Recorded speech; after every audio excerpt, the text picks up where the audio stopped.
My beloved child, the financial flow in your life has already begun to change direction, even though you have not yet seen it with your eyes. Before you touch any numbers, before any amount of money appears in your account, an arrangement has been made at a deeper level where you cannot control. But I can. What you have called financial stagnation for so long was not because you were inadequate, nor because I was silent. It was because you were standing in a season where holding back mattered more than giving out.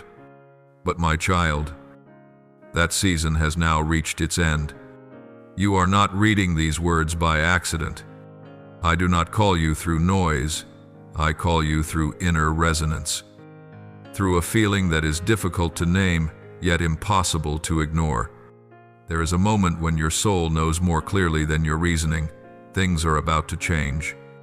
And the first thing people often sense when a new season begins is not joy, but a shift in finances, because money touches fear, burdens, and long-held limitations directly. When I allow the flow of provision to change direction, it is not because I worship money, but because I know how much pressure you have carried in silence. I know the nights you calculated every small expense. I know the times you wondered whether your efforts would ever lead anywhere. I even know the prayers you did not dare to speak aloud, whispering them only in your heart for fear of disappointing yourself. Listen to me carefully. Financial change does not come as a sudden reward. It comes as evidence that you are no longer standing in the same place. When you remain in an old position, old currents hold you there. When you are moved into a new position, what once restrained you loses its authority. That is why many people suddenly find that money begins to find them, not because they immediately do something different, but because they are standing somewhere else within the order I have established. You are stepping into that threshold now, and if you are awake enough to remain present in this moment, you will recognize this truth. What is changing first is not your circumstances, but the direction of your life's flow. You once thought that, if I loved you enough, I would have given you money sooner. But I love you deeply enough not to hand you what you were not yet ready to carry. I did not delay to test your loyalty. I delayed to protect you from a lack of preparation you did not yet see. For money does not only amplify your abilities, it also amplifies what has not been healed. Had I opened the flow too early, you would have thought you were being lifted up, while in reality, you would have been pulled away from the identity I intended for you. But my child, you have gone deep enough. You have learned how to stand firm when no one was watching. You have learned not to let lack turn you bitter. And that is what shows me you are ready for a new order. I touch finances first, not because they are most precious, but because they are the lock that holds many fears in place. When finances are restored, your mind can breathe. When your mind can breathe, your vision opens. When your vision opens, you no longer live by survival reflexes, but begin to live by conscious choice. That is why I tell you, this financial change is not the destination. It is the first doorway. Through that doorway, you step out of old cycles, the cycles of anxiety, self-blame, and the feeling of never having enough despite trying so hard. I am not calling you into shallow abundance. I am calling you to stand steady in ordered sufficiency. It has been written, I know the plans I have for you, plans to give you a future and a hope. Those words were not meant to be framed on a wall or repeated only in despair. They are the blueprint for your journey. And within that design, finances are not a tool to control you, but a resource entrusted to you. When I begin adjusting the resources around you, it is a clear sign that I am redefining your role in a larger story. You are no longer merely scrambling to survive. You are being prepared to participate. And that preparation always begins with what people consider very ordinary, yet those ordinary things reflect with great clarity. The spiritual order that is being restored. There are days that look identical on the calendar, but are not the same in the deeper realm. There are mornings you wake up unaware that a door was opened before your eyes ever did. I do not need you to be afraid to pay attention. I need you to be awake, to recognize. The financial shift you are about to witness will not arrive with the noise you once imagined. It will begin with very small signals, an opportunity that seems accidental, a turn you never noticed before, a door that was once closed suddenly becoming easier to open. Understand this so that your heart may be at rest. I do not draw you into false urgency. I invite you into a true moment. There are moments that, if you pass by without pausing, you will not lose a blessing, but you will walk a longer way around. I do not punish inattention. I simply do not force maturity. That is why I call you to remain, not so that you fear missing out, but so that you may stand in the right place when a new order is being activated. When you stand in the right place, what belongs to you will come to you without your having to grasp or compete for it. My child, remember this as you move forward.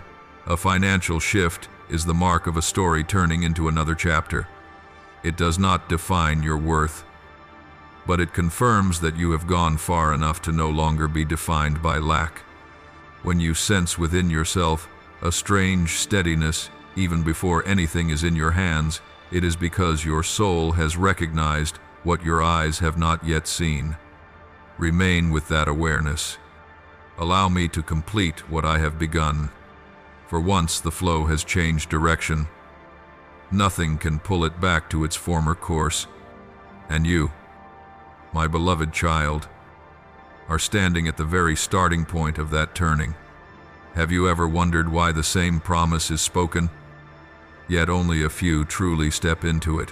Why many hear about abundance, speak of restoration, pray for expansion, and yet their lives continue to revolve within the same limits? I tell you this, not so that you compare yourself with others, but so that you clearly understand where you are standing. For the difference does not lie in who hears more, prays longer, or hopes more intensely. The difference lies in who is willing to change their inner position before external circumstances change. And this is what many fail to see. Heaven does not withhold out of stinginess. Heaven withholds because of order. Many want the flow of money to change direction, yet they do not want to change direction themselves.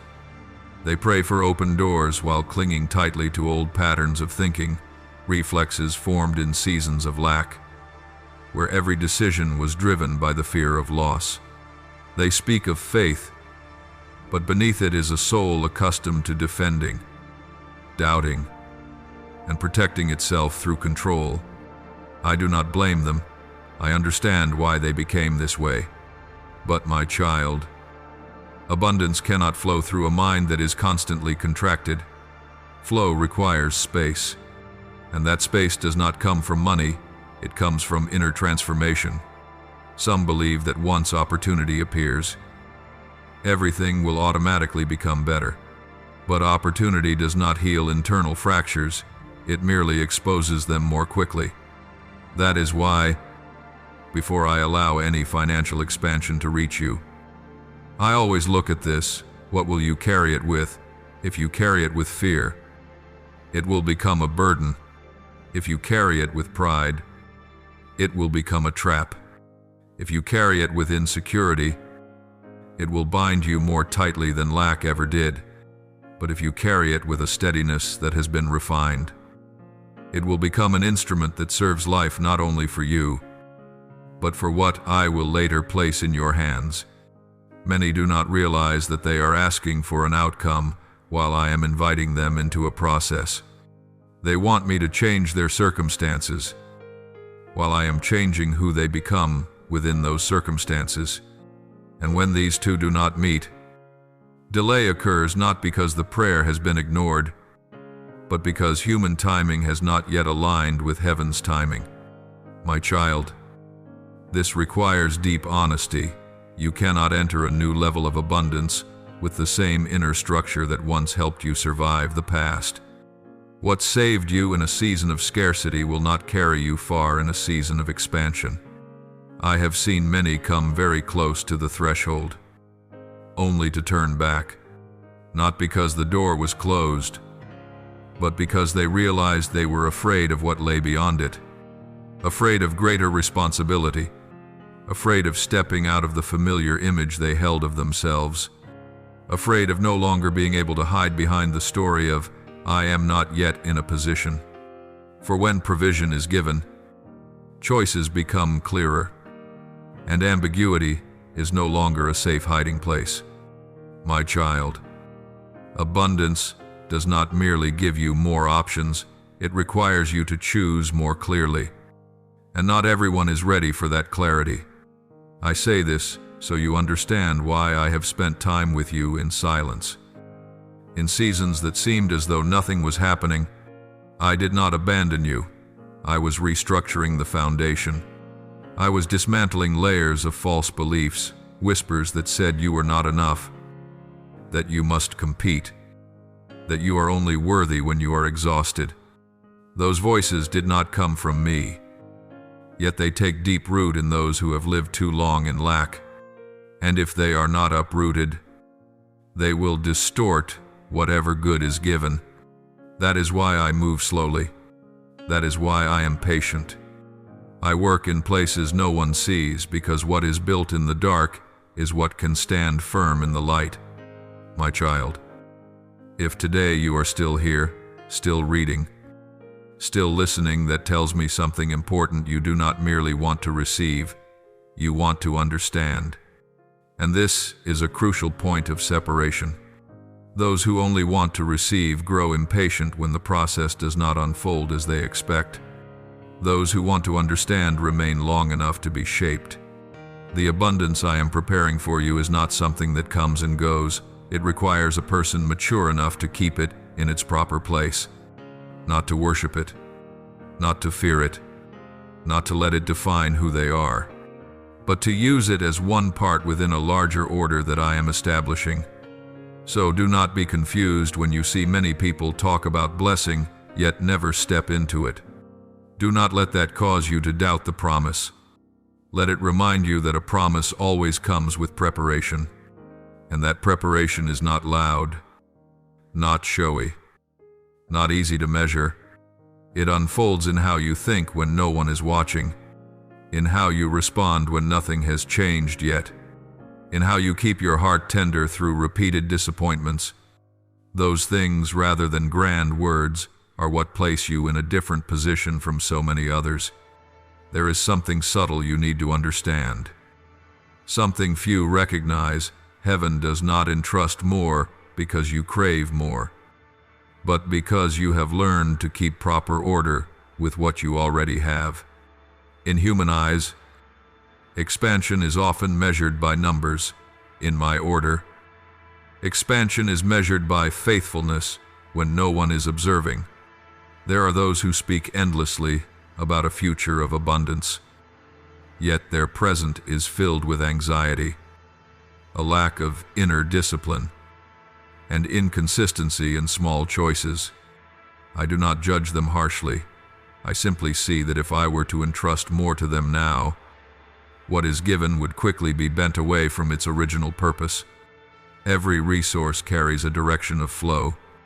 If you are not steady, the current will carry you away. If you are steady, you will guide the current to where it needs to go. That is why I take time to observe how you handle what seems insignificant, how you manage a small amount, how you keep your word in commitments no one enforces, how you respond when results do not arrive as expected. These things speak to me more loudly than any request you could make. Many believe that being entrusted with more is a sign of special favor, but the deeper truth is this: being entrusted with more is a sign of trust. And trust is not built in moments of intensity. It is built over long stretches of consistency. When I look at your life, I do not only look at what you can do when everything goes well, I look at how you keep your heart when things are unclear. Some can remain grateful when provision flows, yet lose integrity when they must wait. Some speak of faith when results are visible, yet allow bitterness to grow when results are delayed. My child, it is precisely in those seasons that I am quietly assessing your capacity to carry the responsibility of abundance. For abundance is not merely receiving more, abundance is knowing how to place more in the right position, at the right time, and for the right purpose. It has been written that the one who is faithful in very little will also be faithful in much. That word was not given to place a burden on your shoulders, but to reveal a principle that operates across every layer of reality.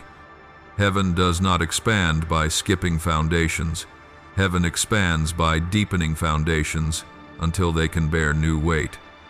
So if you have ever wondered why I care so much about your small choices, understand this: those choices are determining where you will be able to stand tomorrow. I am not preparing a brief moment for you to boast. I am preparing a long road for you to walk without breaking. And to walk a long road, you need an inner life trained not to be swept away by passing emotions, not to be misdirected by external pressure, and not to trade order for convenience.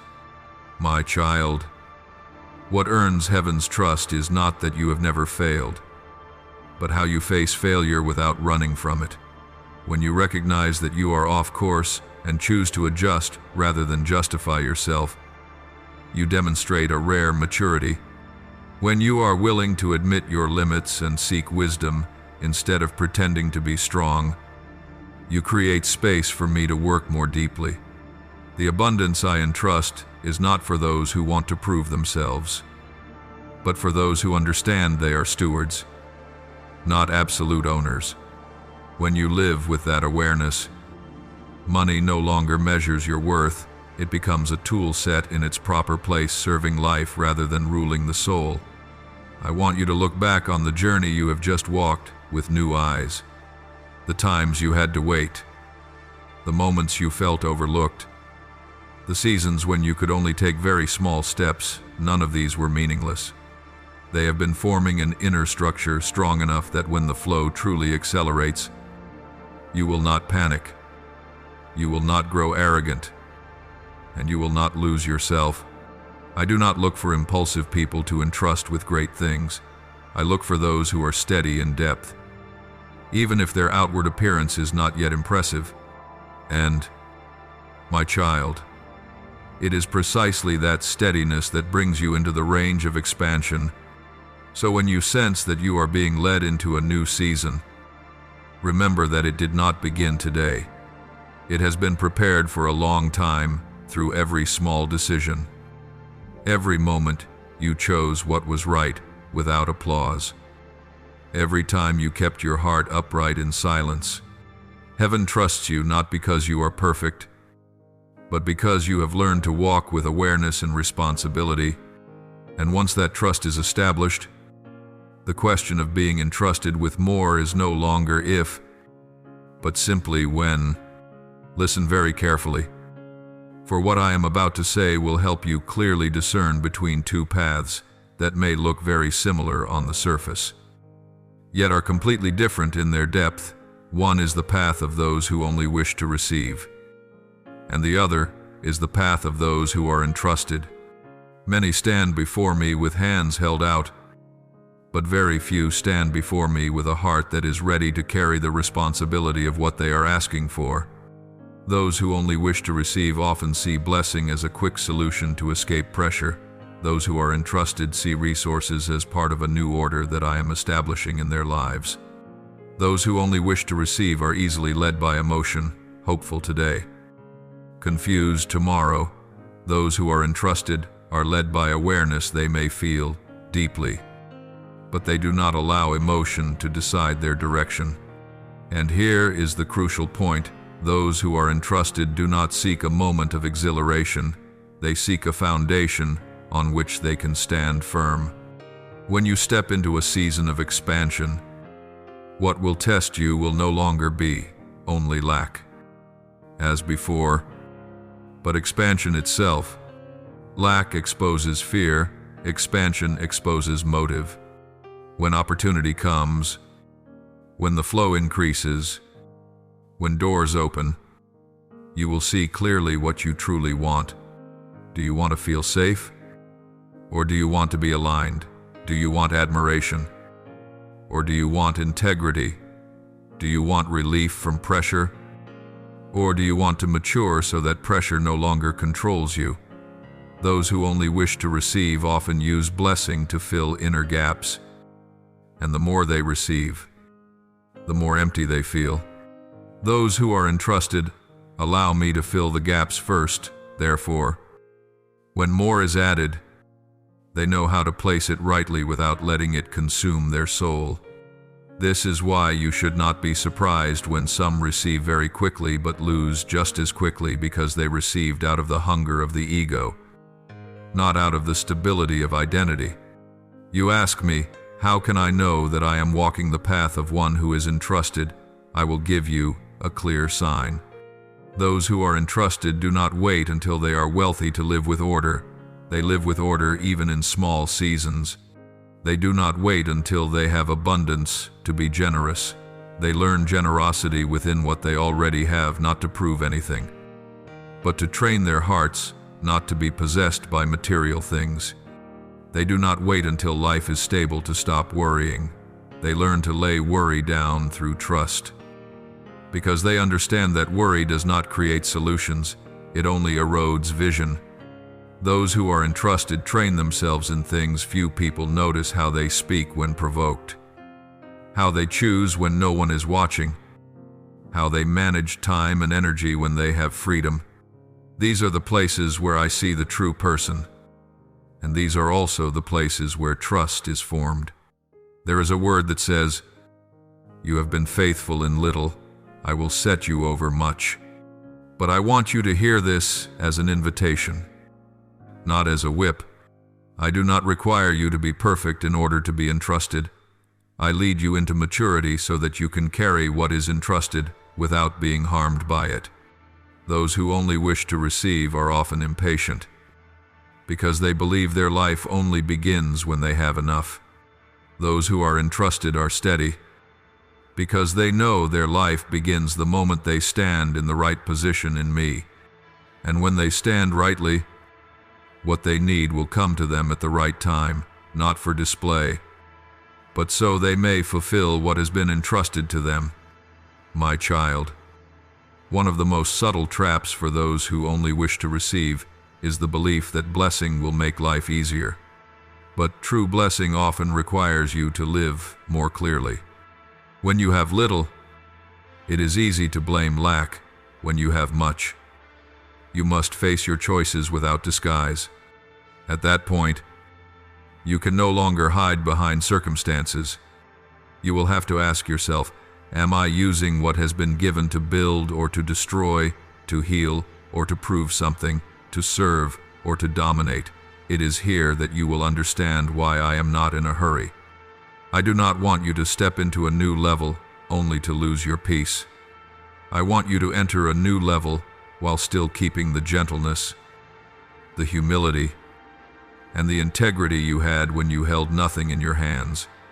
And here is the scripture I place in your heart as a lamp for the season of expansion.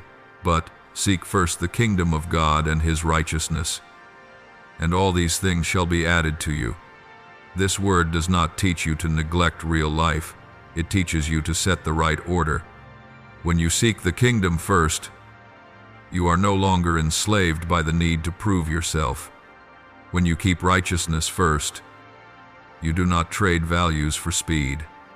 And when the order is set rightly, addition is no longer something you wrestle for.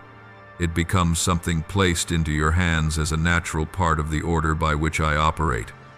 There are moments in your life that are not loud, not announced by major events, yet they carry enough weight to bend the entire direction ahead. You often think change must come through dramatic impacts, unmistakable signs, or undeniable upheavals.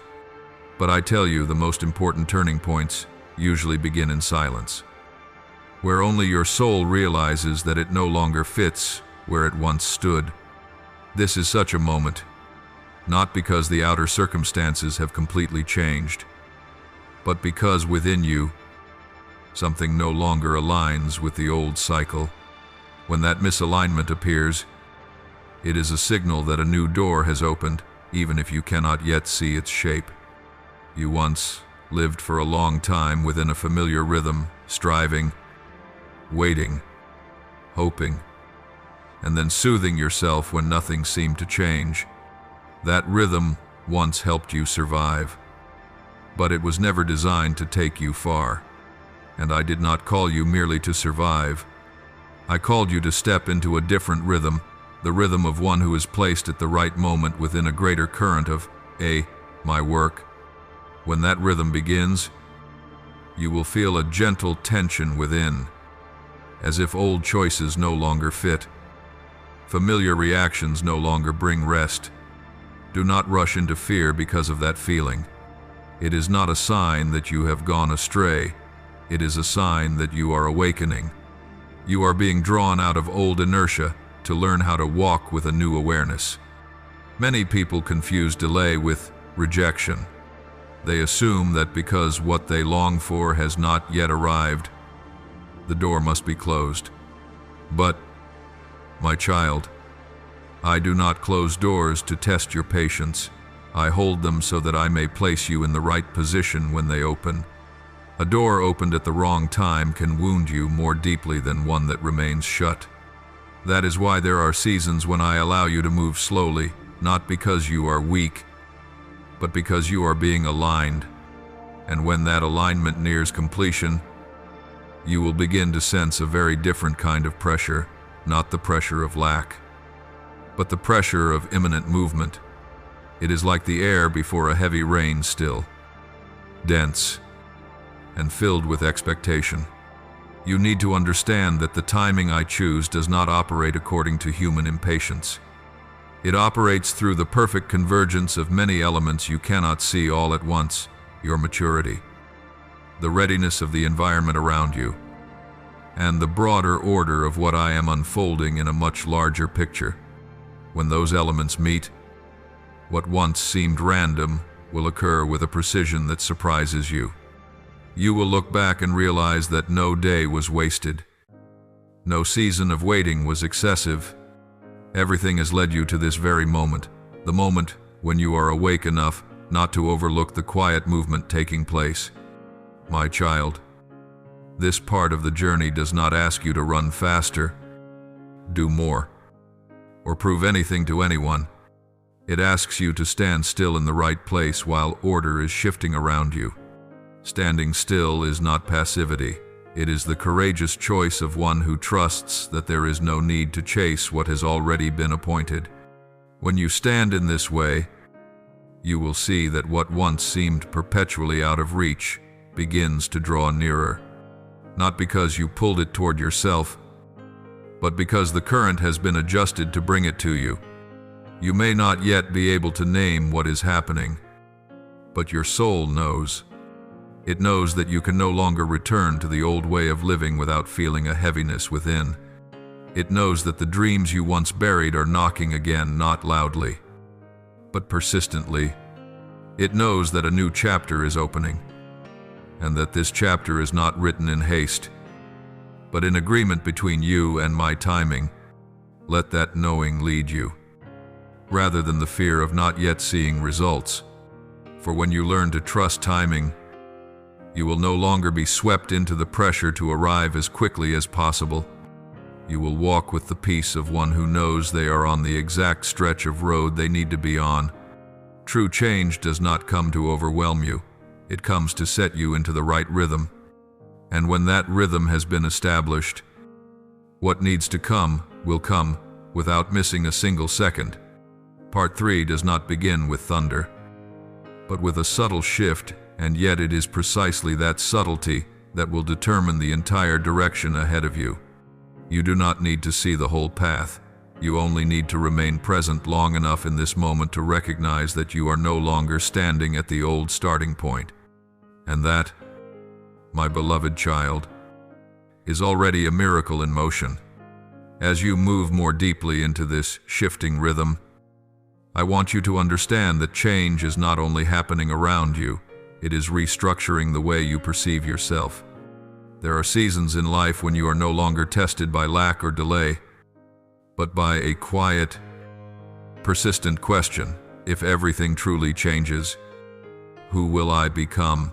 That question does not arise to frighten you, it arises to invite you into maturity. A new life cannot be contained within an old self-concept. As I draw you closer to what has been prepared, I also allow the patterns you once used to define yourself to fade. And it is this fading that makes you feel unsettled, as though the familiar ground beneath your feet is shifting. Many believe that clarity must come first before they dare to move forward.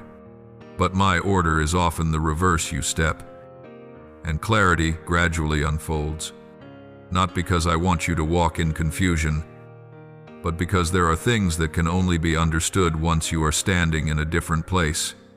If I were to show you the entire picture too early, you would try to manage it with old experiences and unintentionally shrink what I am doing. So I allow you to sense before you fully understand, to be guided at the level of the soul before the mind rushes to frame everything. This requires a very different kind of trust, not trust based on immediate evidence, but trust rooted in a deep inner knowing that I am leading you in the right direction. My child, in this season, you may notice that the things which once gave you a sense of safety no longer work the way they used to. The ways you once soothed yourself, over-planning every detail, preparing for every possible outcome, or clinging tightly to familiar choices, now feel heavy instead of reassuring. This does not mean you were wrong to rely on them before. It simply means those old tools no longer fit the road ahead. As I prepare a wider horizon for you, I also invite you to release certain forms of control that once helped you survive, but are now hindering your ability to walk freely. This release is not a loss, it is a making room for a deeper kind of freedom. You may ask yourself, how can I know I am not going astray when so much is still unclear? I will answer you with a very simple sign: peace that does not depend on immediate outcomes. When you are moving in the right rhythm, you will not need to convince yourself that everything will be fine. You will sense a quiet steadiness within, even when answers have not yet arrived. This peace does not erase all anxiety, but it prevents anxiety from leading you. It allows you to take each step without being driven by the fear of falling behind. And it is precisely in that space that I can work more deeply, not only changing circumstances, but shaping who you become as circumstances change. Some people move very fast when they see a door open, yet they are not deep enough to remain when that door leads them into new responsibilities. I am not in a hurry to make you go faster than you can carry. I am leading you to walk more securely. That security is built in the moments when you choose to listen rather than react. Choose patience rather than pressure. Choose honesty with yourself rather than wearing images that impress easily. Each time you choose this way, you are quietly adjusting your life's rhythm to align with mine. This cannot be measured by immediate achievements. It is felt through a growing lightness in your soul. My child, do not dismiss the feeling of no longer fully belonging to the old place, yet not having reached the new one. This in-between is not an empty gap, it is a transitional space where I teach you how to stand without clinging. There, you learn to trust without demanding instant guarantees, to walk without comparing your pace to anyone else's. This middle ground slows you down just enough to hear what was once drowned out by noise, and what you hear in that quiet will become the foundation for the major decisions ahead. I want you to remember that true change does not force you to become someone else. It frees you to become more fully who you already are. The good qualities that were once compressed by fear of risk will finally have room to breathe. The dreams you set aside because the time wasn't right will begin to return not as pressure, but as a gentle invitation. When you walk in the right rhythm, you will no longer feel as though you are chasing the future. Instead, you will sense the future moving toward you, step by step, unhurried yet unstoppable. There is something few people recognize when they stand at the threshold of genuine change.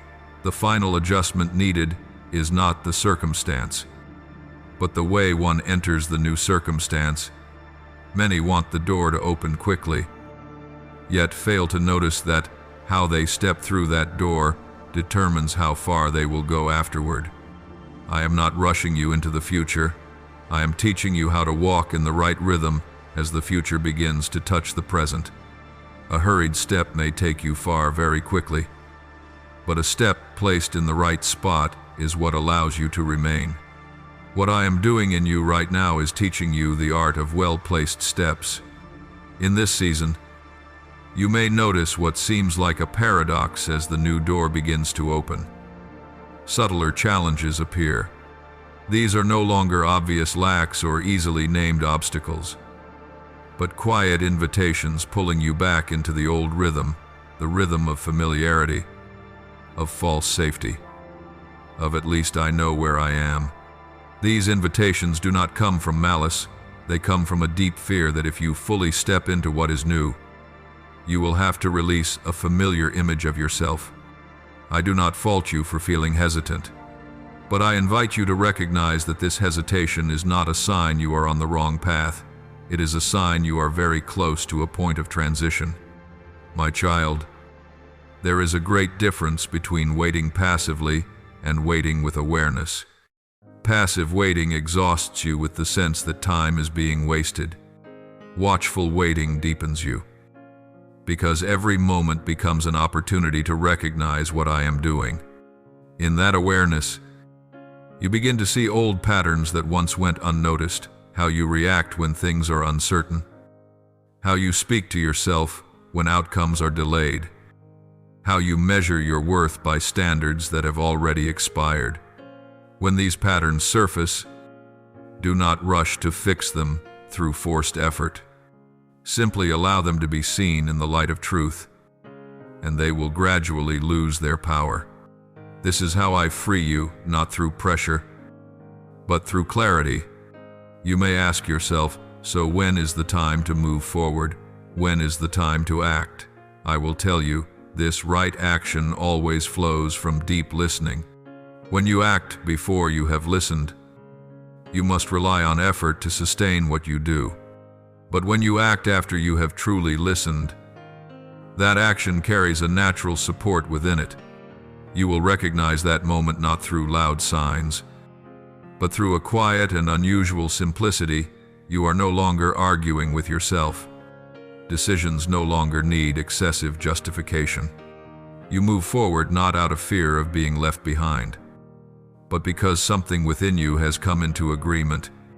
That inner agreement is the clearest sign that you are moving in rhythm with me. In this part of your journey, I want you to learn something important. Not every door that opens requires you to rush through it immediately. Some doors open so that you may see the direction, not so that you may charge forward in haste. When you learn to discern this, you will no longer be swept along by the pressure to seize every opportunity at all costs. You will know when to move swiftly and when to pause and observe.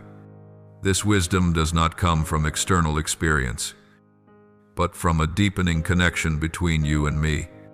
And it is this very connection that will keep you steady when greater things begin to appear. I also want you to understand that true change does not cause you to lose yourself. It allows you to stop performing the roles you once carried in order to be accepted, to avoid being abandoned. To prove that you were worthy, these will gradually fall away, not because you no longer need others, but because you no longer need to become a distorted version of yourself in order to be loved. When these layers fall away, you may feel empty for a moment, but do not fear that emptiness. It is not a loss, it is space for you to step forward as your whole, true self. And that true self is the one I am preparing to entrust with greater things. I want you to carry this awareness clearly within you. You are not being forced to change. You are being invited into natural maturity. Nothing is being taken away from you. Only what no longer serves life is being set aside. When you look back on the path you have walked, you will see that every stretch, every rhythm, every slowing down had its purpose. I do not build your life through leaps without foundation. I build it through steps deep enough for you to stand firmly when your vision expands. And so, if right now you cannot clearly name what is coming, let your heart be at rest. Not everything that is real needs to be understood immediately. Some things must be lived with before they can be named. You are in such a season in which change is no longer a concept, but has become an inner movement.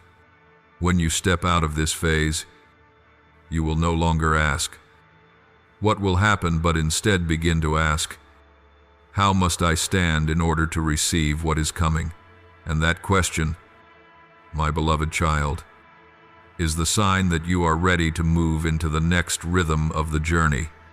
You are entering a different level of awareness, where what was once understood simply now needs to be seen with a new depth. There are things in your life that once operated by reflex, by habit, by rules you accepted without question. But at this threshold, I no longer allow you to move by inertia.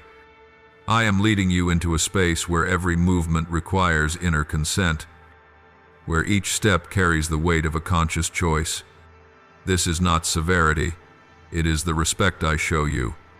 For only when you are treated as someone truly capable of choosing can you carry greater things without being controlled by them in return. In the order I am unfolding for you, power is no longer measured by the ability to control, but by the ability to remain balanced when many forces act at once. Before, when things were limited, your focus was simply on getting through. But as the scope widens, as opportunities and resources begin to appear more abundantly, the challenge takes on a different form: how not to lose yourself among appealing choices. I do not want you to enter this season with extreme vigilance or blind excitement.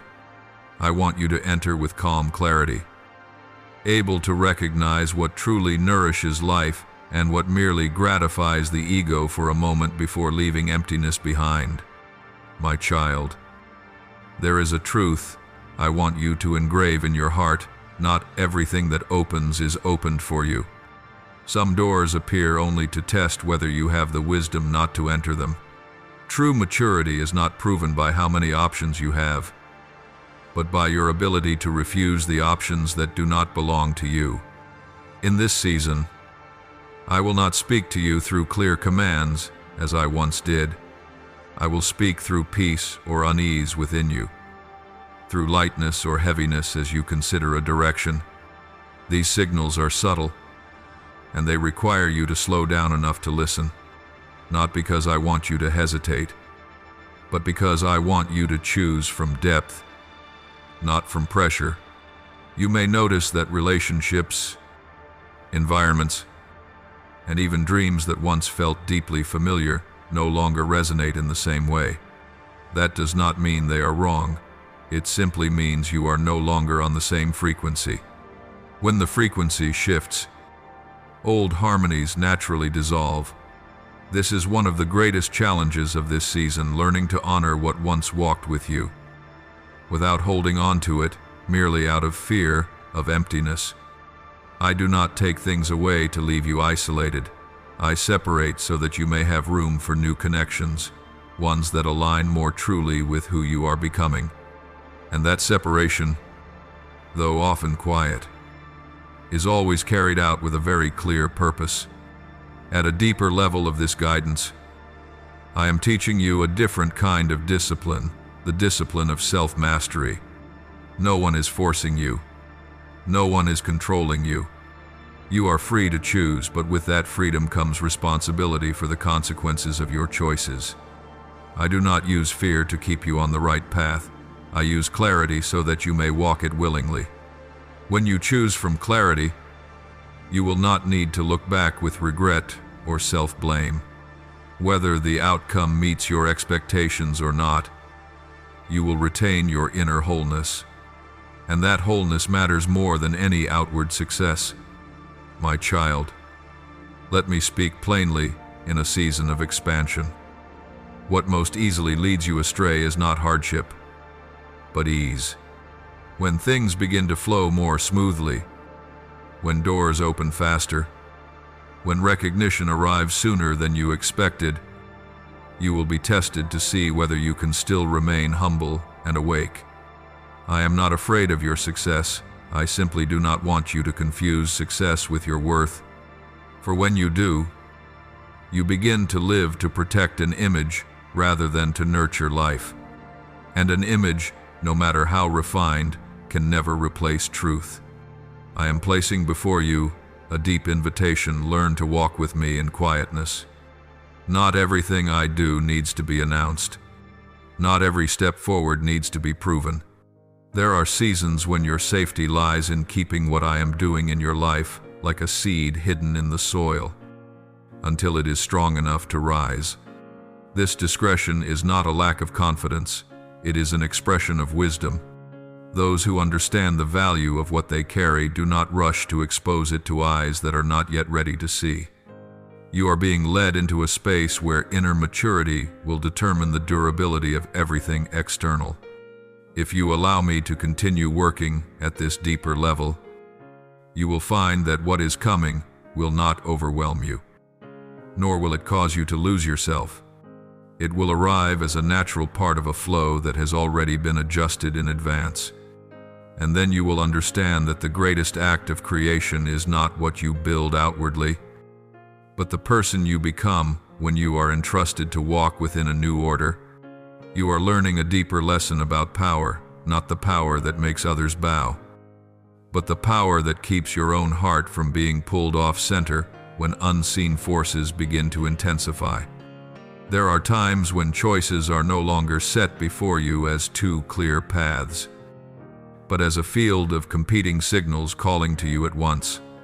Each voice has its logic, its appeal, its promise. If you listen only at the surface, you will be scattered. If you listen from depth, you will recognize that only one of them carries lasting life. This is when I invite you to cultivate a new capacity, the ability to discern without arguing, to choose without needing to justify yourself. In the order now taking shape, I am no longer focused on how much you can accomplish, but on how you remain faithful to what you have chosen. Some begin beautifully, yet leave when emotion no longer sustains them. Others move very quickly, but miss what needs to be built with care. I am training you to become someone who can walk slowly without losing the way, who can go far without growing weary because you are not driven by passing excitement.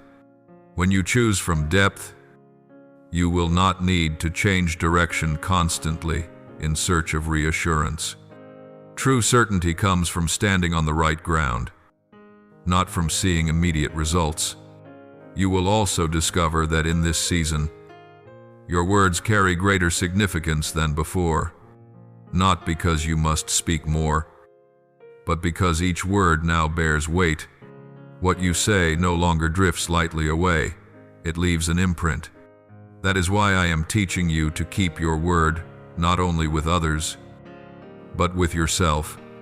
The commitments you make, even the small ones, must be grounded in honesty.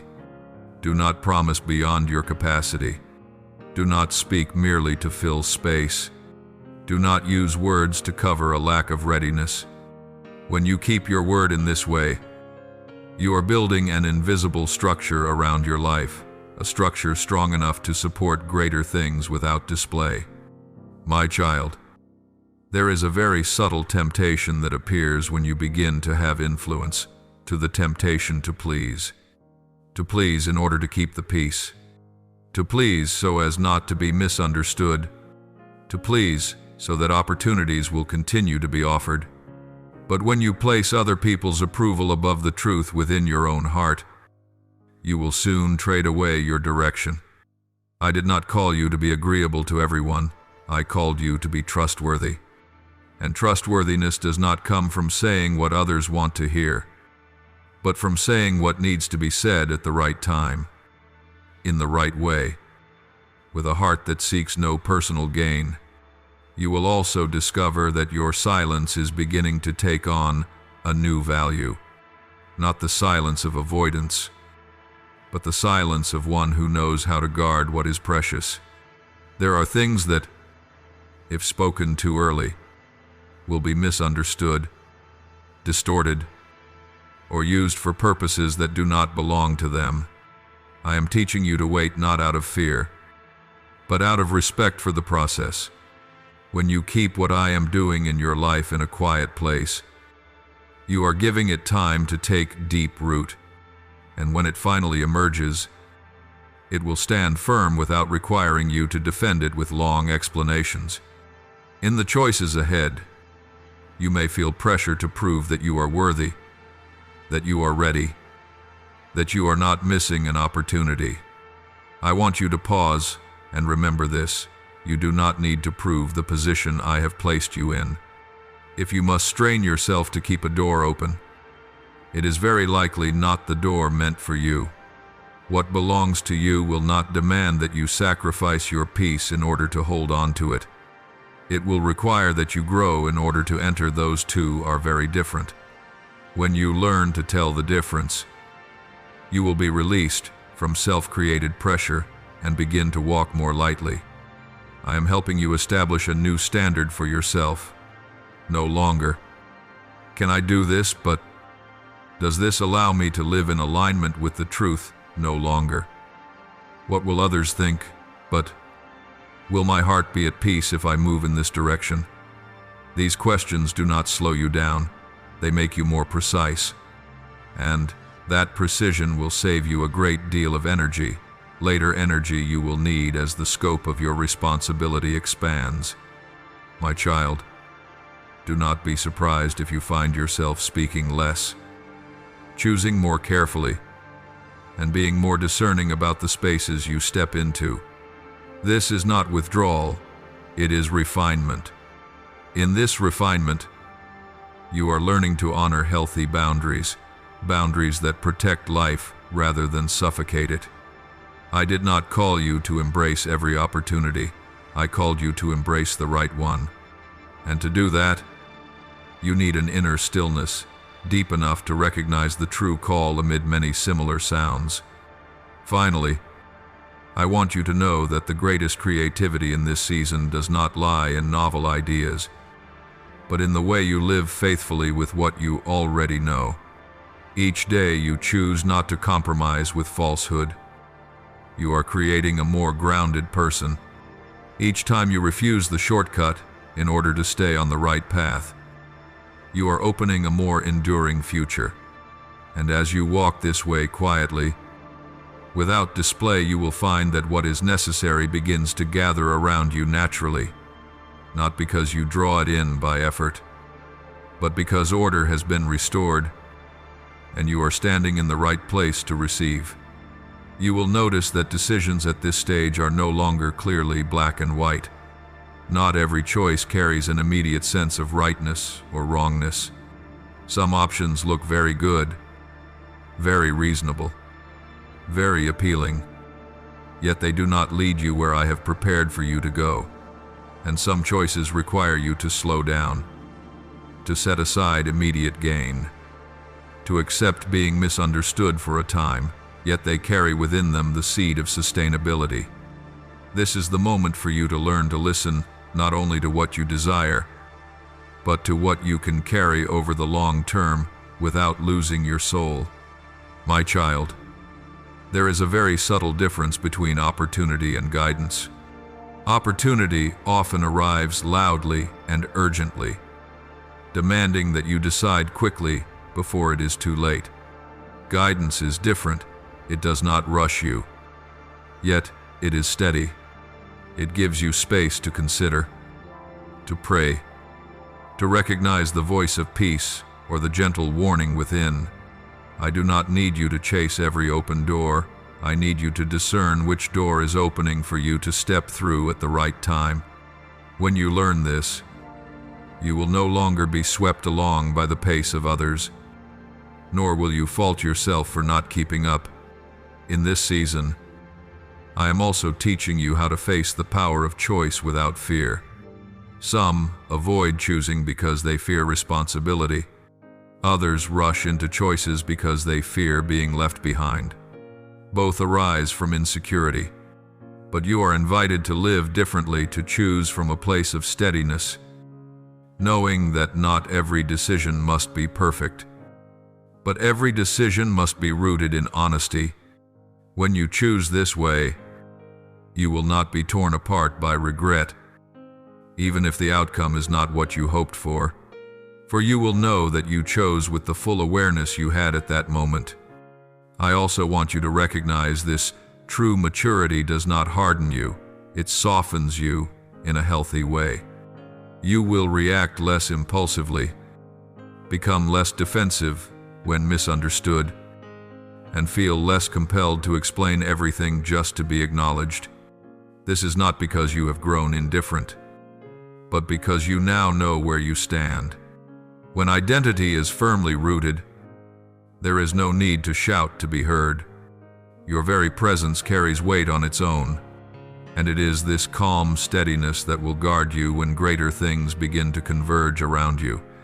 In many situations ahead, you may find yourself tested not by difficulty, but by ambiguity, uncertainty about direction, uncertainty about outcomes, uncertainty about how others will respond. I do not remove ambiguity immediately, because it serves an essential purpose. It forces you to rely on guidance rather than control. When everything becomes clear too early, you are tempted to act from surface-level confidence. When clarity is withheld, you learn to cling to something deeper than external certainty.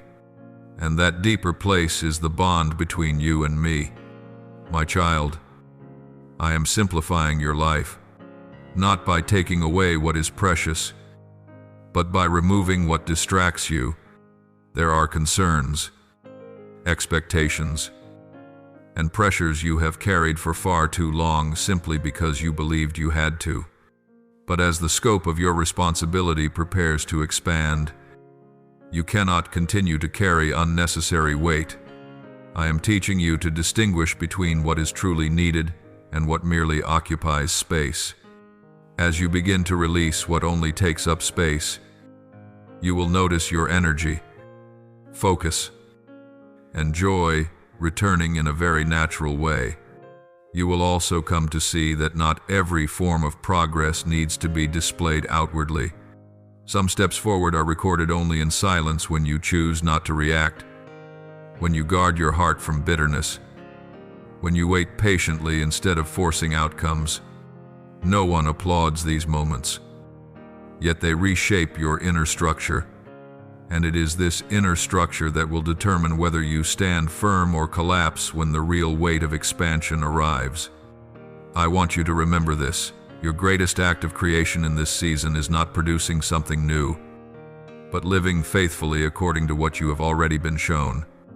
Each time you act in alignment with the truth you have received, you are creating a new version of yourself, not through imagination, but through practice. And that person, formed day by day, is becoming a vessel wide enough, strong enough, and pure enough to carry what you once only dared to ask for from a distance. You once sat in silence for a long time, wondering why I did not answer you, not once, but many times. There were nights when you prayed with all the sincerity you had, without eloquence, without grand demands, simply hoping for a small sign that I was still listening. Yet what you received was emptiness, no reply, no confirmation, only the continuation of days that felt the same. Old worries resurfacing, old questions left unresolved, and you began to doubt not because you were weak, but because you had waited too long in a world accustomed to instant feedback. I know that. I know you once thought that silence meant rejection, but my child, what you call no answer was, in truth, a response being held for the right moment. People often measure care by speed. You assume that if I loved you enough, I would answer immediately. But my love does not operate on urgency. It operates on complete understanding of what you need, not merely what you ask for. Some prayers, if answered too soon, would bring temporary relief, but steal necessary growth. Some requests are not wrong. The timing simply is not yet sufficient for you to carry what you seek without being harmed by it. So I hold it back, not out of indifference, but to protect what you cannot yet see. Let me say this clearly so your heart can rest. Delay does not speak the same language as refusal. Refusal shuts a door. Delay holds the door in waiting, neither locked nor rushed open, until you are standing in the right place. Throughout your waiting, I have not been idle. I have been working at levels deeper than your requests. I have been dismantling distorted beliefs formed through past disappointments. I have been softening hardened corners within you that, if left untouched, would turn what you receive into a burden. And while it seemed as though nothing was happening, I was preparing you so that you would not collapse when what you asked for becomes real. Have you noticed during those years that felt silent, you changed far more than you realized? You learned how to stand without applause. You learned how to continue without clear guarantees. You learned not to measure your worth by immediate results. These were not compensation for unanswered prayers. They were part of the answer taking shape. For if I were to give you what you asked for without giving you the strength to stand under it, I would not truly be loving you. There are prayers I answer through direct action, and there are prayers I answer through the quiet transformation of who you are. You ask me to change circumstances, I change the way you face them. You ask me to open doors, I open your eyes to paths you once overlooked. You ask me to remove burdens, I strengthen you so those burdens no longer define you. And when you look back, you will see that what you once called unanswered was actually shaping you into someone else deeper, steadier, and freer. My child, I know there were moments when you came close to giving up, not giving up on faith, but giving up on the hope that things could truly change. You told yourself that perhaps I had chosen someone else, that your prayers were not important enough, that those dreams should be put away so the pain would lessen. I saw every one of those thoughts. I was there when you sighed in loneliness. And it was precisely in those moments that I held you, not with grand promises, but with a thin thread of life, just enough to keep you from letting go completely. You did not know it then, but I did. If you had released your grip any sooner, you would have missed the very moment when the answer began drawing near.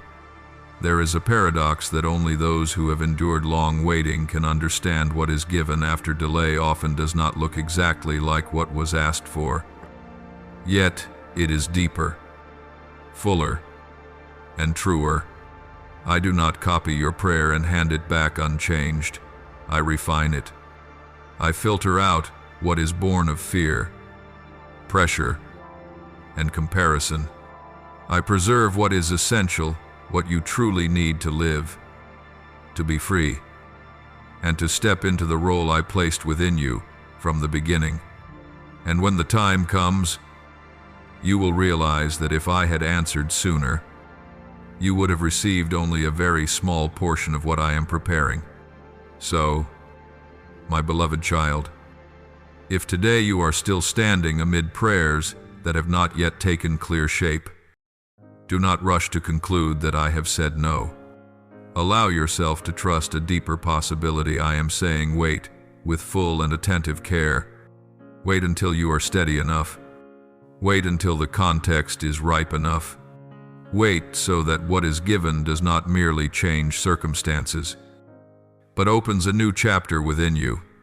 And when that day arrives, not with thunder, but with a quiet clarity, you will understand that none of your prayers were forgotten. They have simply been coming to you by a longer path, but a safer one, a deeper one, and at a truer time than you ever imagined. You often think a prayer is answered when circumstances change in the way you desire, but I want to open for you a deeper understanding. A prayer begins to be answered the moment you are placed into the right process, not when the outcome appears. Some prayers I answer by changing circumstances, others I answer by changing the rhythm of your inner life. And in many cases, I choose the second way first, because if the inner rhythm does not change, a new context would only exhaust you further. I do not give you what you ask, only to watch it pull you away from life. I give you what you ask when you have learned how to stand still within movement, without letting outcomes define your worth. During the time you have been waiting, I have placed you in very specific situations, not harsh enough to break you, but difficult enough that you could no longer cling to illusions. I allowed you to meet limits that sheer effort could not overcome, so you would learn that not every door opens by human strength. I let you taste just enough helplessness for you to release the quiet pride that still wanted to control everything. These experiences were not punishment, they were the language of preparation. For when you stop striving to prove yourself, you begin to learn how to listen.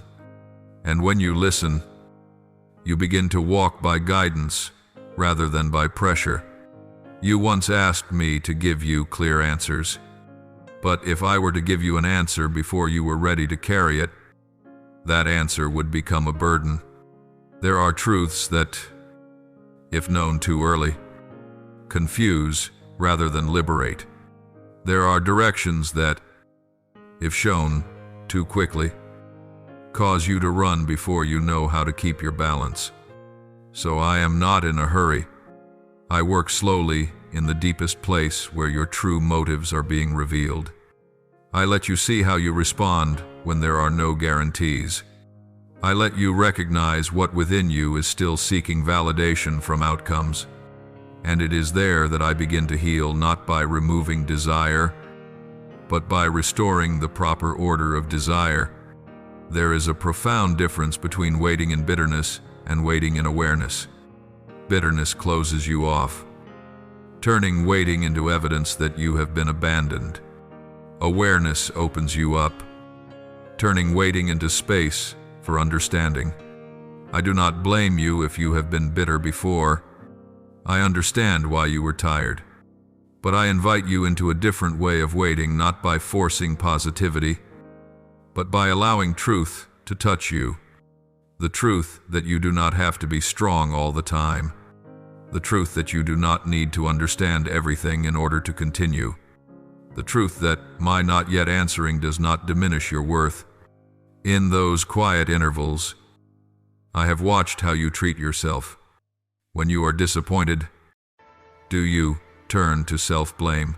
When you are exhausted, do you allow yourself to rest when you do not understand? Do you dare to admit it?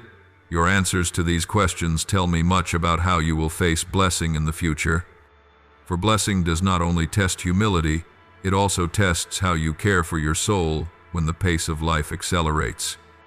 If you do not learn this while waiting, you will not automatically learn it when everything opens up. I also want you to know that there are prayers I answer by weaving together many small events that you do not recognize as connected. A meeting that seems accidental, a door that closes at just the right time, a delay that slows you by a single step, a choice rejected so you do not walk down a path that would drain you. Each of these is part of an answer being assembled. You see each piece and think it is fragmented. I see the whole and recognize a structure taking shape. And when that structure is complete, you will realize that if even one piece were missing, the result would no longer be life. My child, I know there are days when you wish I would say one clear sentence so you would no longer have to guess. But I am teaching you a different kind of trust, a trust that does not need to hear constantly in order to know that I am near. A trust that does not require daily reassurance to keep moving forward. This kind of trust allows you to live fully in the present without being haunted by the question of when. When you begin to live this way, you will notice something very strange. Waiting no longer occupies your entire mind. It is still there, but it no longer rules you. And when it no longer rules, it loses the weight that once drained you to exhaustion. I do not want you to remember this season of waiting as a meaningless empty space. I want you to remember it as the place where you learn to stand without having to cling. The place where you learn to keep loving without guarantees. The place where you learn to keep your heart soft in moments of not understanding. These lessons do not disappear when the answer arrives. They become the foundation that keeps you from losing yourself when life shifts its rhythm. And it is precisely this foundation that allows the answer. When it comes, not to break you, but to lift you up. There is a very particular moment in your journey of prayer, a moment when you no longer pray with the urgency you once had, yet you have not reached complete peace. You stand between two states, no longer desperate as before, but not yet seeing what you hope for. It is in this in-between space that I am doing a very deep work, one that is hard to recognize if you only look at the surface. I am changing the way you understand what it means to be answered. For if you see an answer only as a specific outcome, you will miss something far more important, the relationship that is being deepened through the waiting itself. You once prayed believing that when I answered, all questions would end. But in truth, when I begin to answer, another kind of question appears, not to unsettle you, but to take you farther. I do not close the journey with an answer. I open a new level of maturity. That is why I do not rush to bring you to the place you imagine as the end. I am leading you to a place where you can carry the answer without being limited by it. If I give you everything too early, you will live around the answer. If I give it to you at the right time, you will live beyond it. During this season of waiting, you may notice that your prayers have changed shape. At first, you asked me to change what was outside of you. Gradually, you began to ask for the strength to face it. And then, there came a time when you asked only for the awareness not to miss what I am doing. This change is not a compromise with circumstances. It is a sign of inner growth. You no longer pray to escape the present, but to walk fully within it. And it is precisely there that the answer begins to arrive, not as a sudden reversal, but as a very precise alignment. My child, I know there are prayers you have forgotten because they were spoken long ago, by a version of you that you no longer are. But I have not forgotten. Not a single word falls to the ground without being remembered. What has changed is you. And because you have changed, the way I answer also changes to fit the person you are becoming. There are things that, if I had given them to yesterday's you, would leave today's you feeling lost. And so I wait, not because I lack power, but because I honor the process of you becoming fully yourself.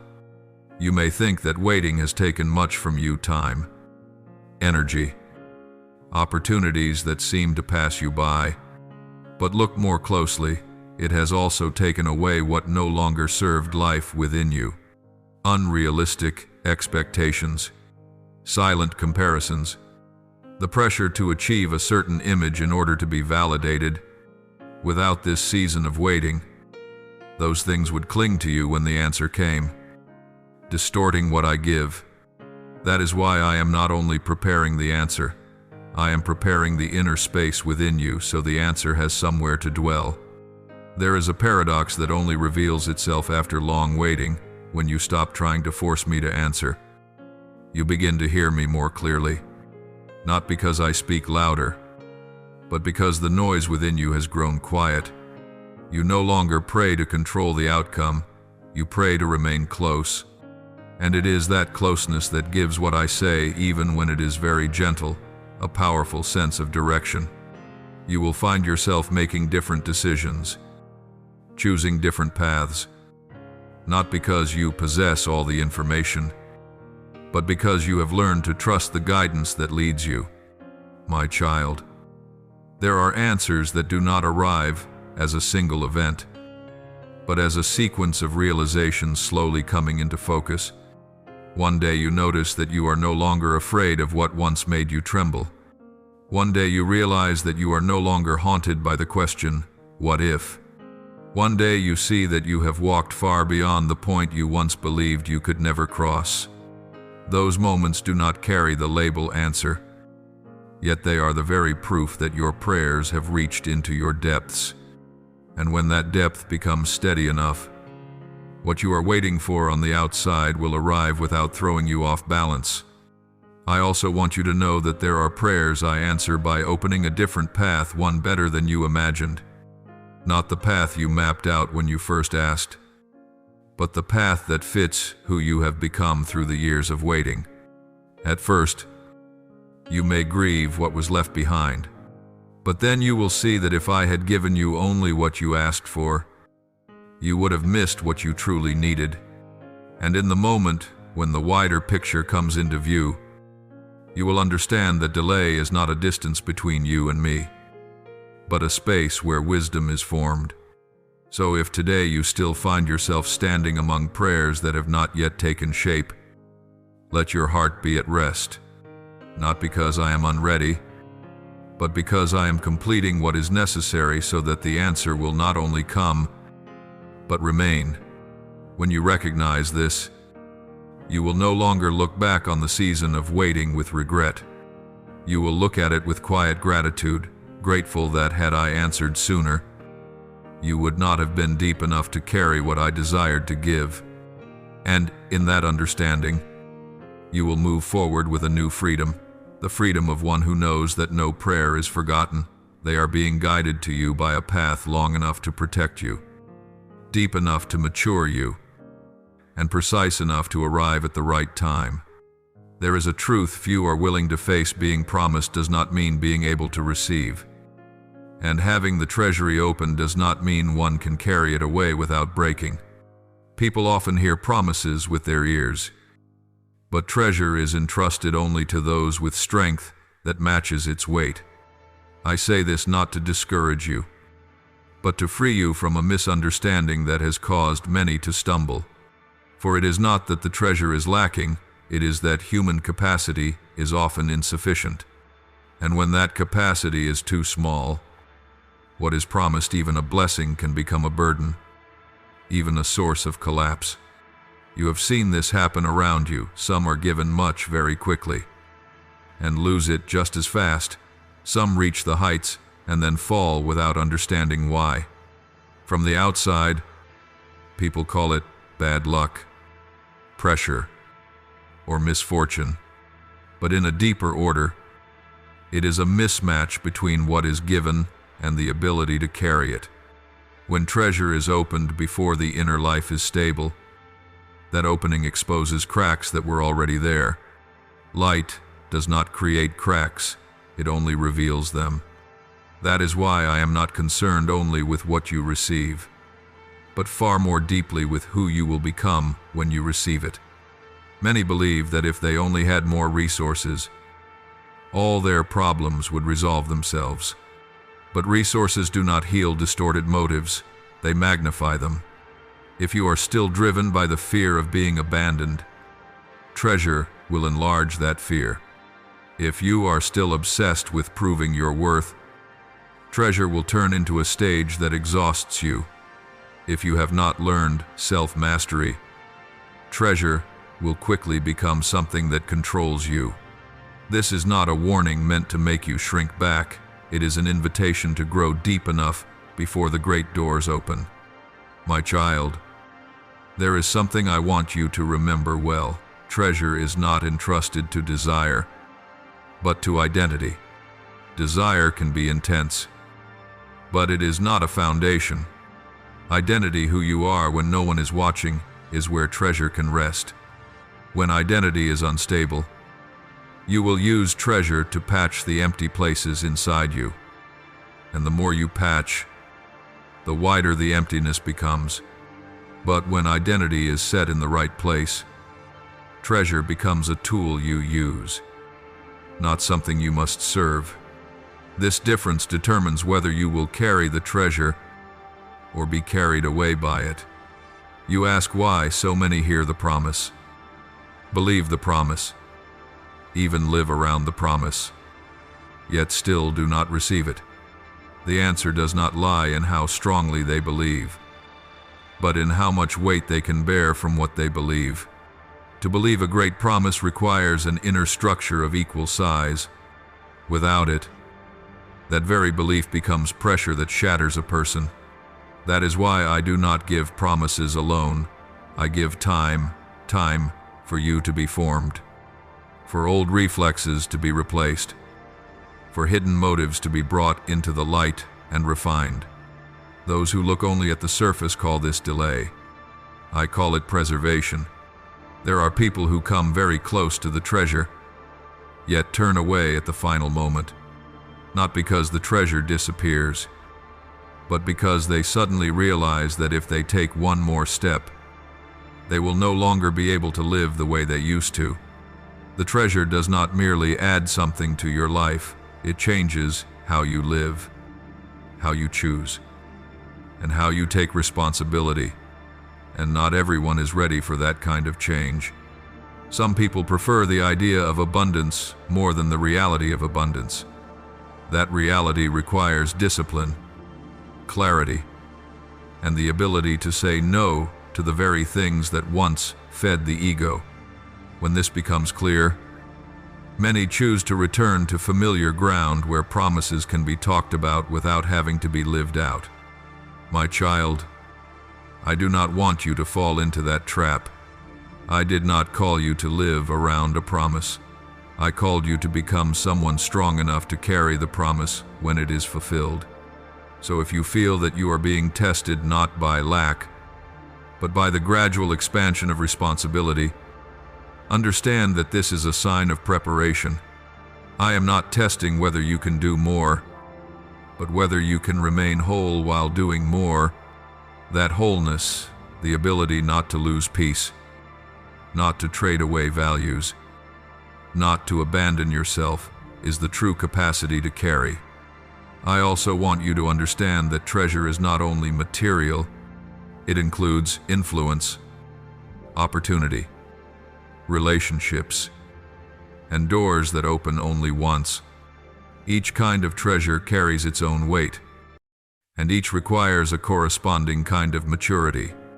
Those who never learn to manage time will be swallowed by the treasure of opportunity. Those who never learn to listen will be overwhelmed by the treasure of influence. Those who never learn to live truthfully will be pulled into silent compromises by the treasure of relationships. This is why I do not prepare the treasure first. I prepare you first, so that when the treasure opens, you do not have to learn in panic. My beloved child, if today you are still standing between promise and waiting, do not rush to conclude that you have been overlooked. Ask a deeper question instead: where am I being strengthened so that I can carry what is coming? When you begin to ask this, you leave the ranks of those who merely want to receive and step onto the path of those who are entrusted. This path is not noisy, not hurried, but it is very sure. And when the treasure truly opens, you will not tremble under its weight. You will receive it with the calm of one who has been prepared, not allowing the treasure to define you. but using the treasure to complete the part entrusted to you within the larger order I am establishing. There is something very subtle that only those who go deep enough will recognize. The treasure does not come to lift you up, but to reveal where you truly stand. When nothing is in hand, it is easy for people to blame all limitations on circumstances. But when the treasure begins to open, even just a small portion, what is really operating within is quickly exposed. The treasure is like a strong light shining into a room that has been closed for a long time. It does not create the dust, but it makes the dust that was already there clearly visible. This is why many do not lose the treasure because they are bad, but because they were not honest enough with themselves before the light appeared. You need to understand that the capacity to carry is not mere endurance. Capacity is the ability to maintain inner order, while outer order changes rapidly. When you have little, everything moves slowly, and you have time to adjust. When you have much, the pace accelerates. Decisions multiply, influence widens, and even small misalignments carry greater consequences. Those who were never trained in slowness panic when the tempo increases. Those who never learn to listen in silence are led astray by the noise of opportunity. That is why I do not measure your capacity by how much pressure you can endure, but by how awake you remain as pressure increases. There are people who think they are ready simply because they have been tired for a long time. But exhaustion does not automatically produce maturity. Some endure a great deal, yet inside they still operate by old reflexes. The reflex to compare, the reflex to defend, the reflex to prove themselves. When the treasure touches these reflexes, it does not bring freedom, it activates control. And when control speaks, peace retreats. This is why I do not look only at how hard your journey has been, but at what you have learned from that journey. If you only learned how to endure, you will collapse when the pace changes. If you learned how to understand yourself, you will stand firm. My child, the treasure does not require you to become perfect. It requires you to become honest. Honest about motives, honest about limits, honest about the parts that have not yet been healed. For only when you name these things correctly will they no longer control you in the dark. Many people are afraid to face the truth about themselves, so they want the treasure to arrive like a miracle that covers everything. But true treasure does not cover. It places you before the truth with greater clarity. And if you do not learn to stand before that truth with humility, the treasure will become a mirror you are afraid to look into. I want you to remember that treasure is not only money or opportunity, it is also influence. When influence expands, every word you speak carries greater weight. Every choice you make affects more people. If you have not learned how to steward your words, the treasure of influence will become a burden. If you have not learned how to keep silent at the right time, that treasure will draw you into unnecessary conflicts. That is why I do not rush to give influence to those who speak well. I give it to those who know when to speak and when to stop. This is a capacity no classroom can teach, only a process can forge it. There is a scripture that is brief yet piercing. Whoever sows sparingly will reap sparingly, and whoever sows generously will reap generously. Many hear this merely as encouragement about outcomes, but I want you to hear it as a principle of capacity. Sowing much is not only an outward action, it is an inward state that is ready to receive greater responsibility, greater consequences, greater implications. Those who sow much without capacity will be overwhelmed by the very harvest they produce.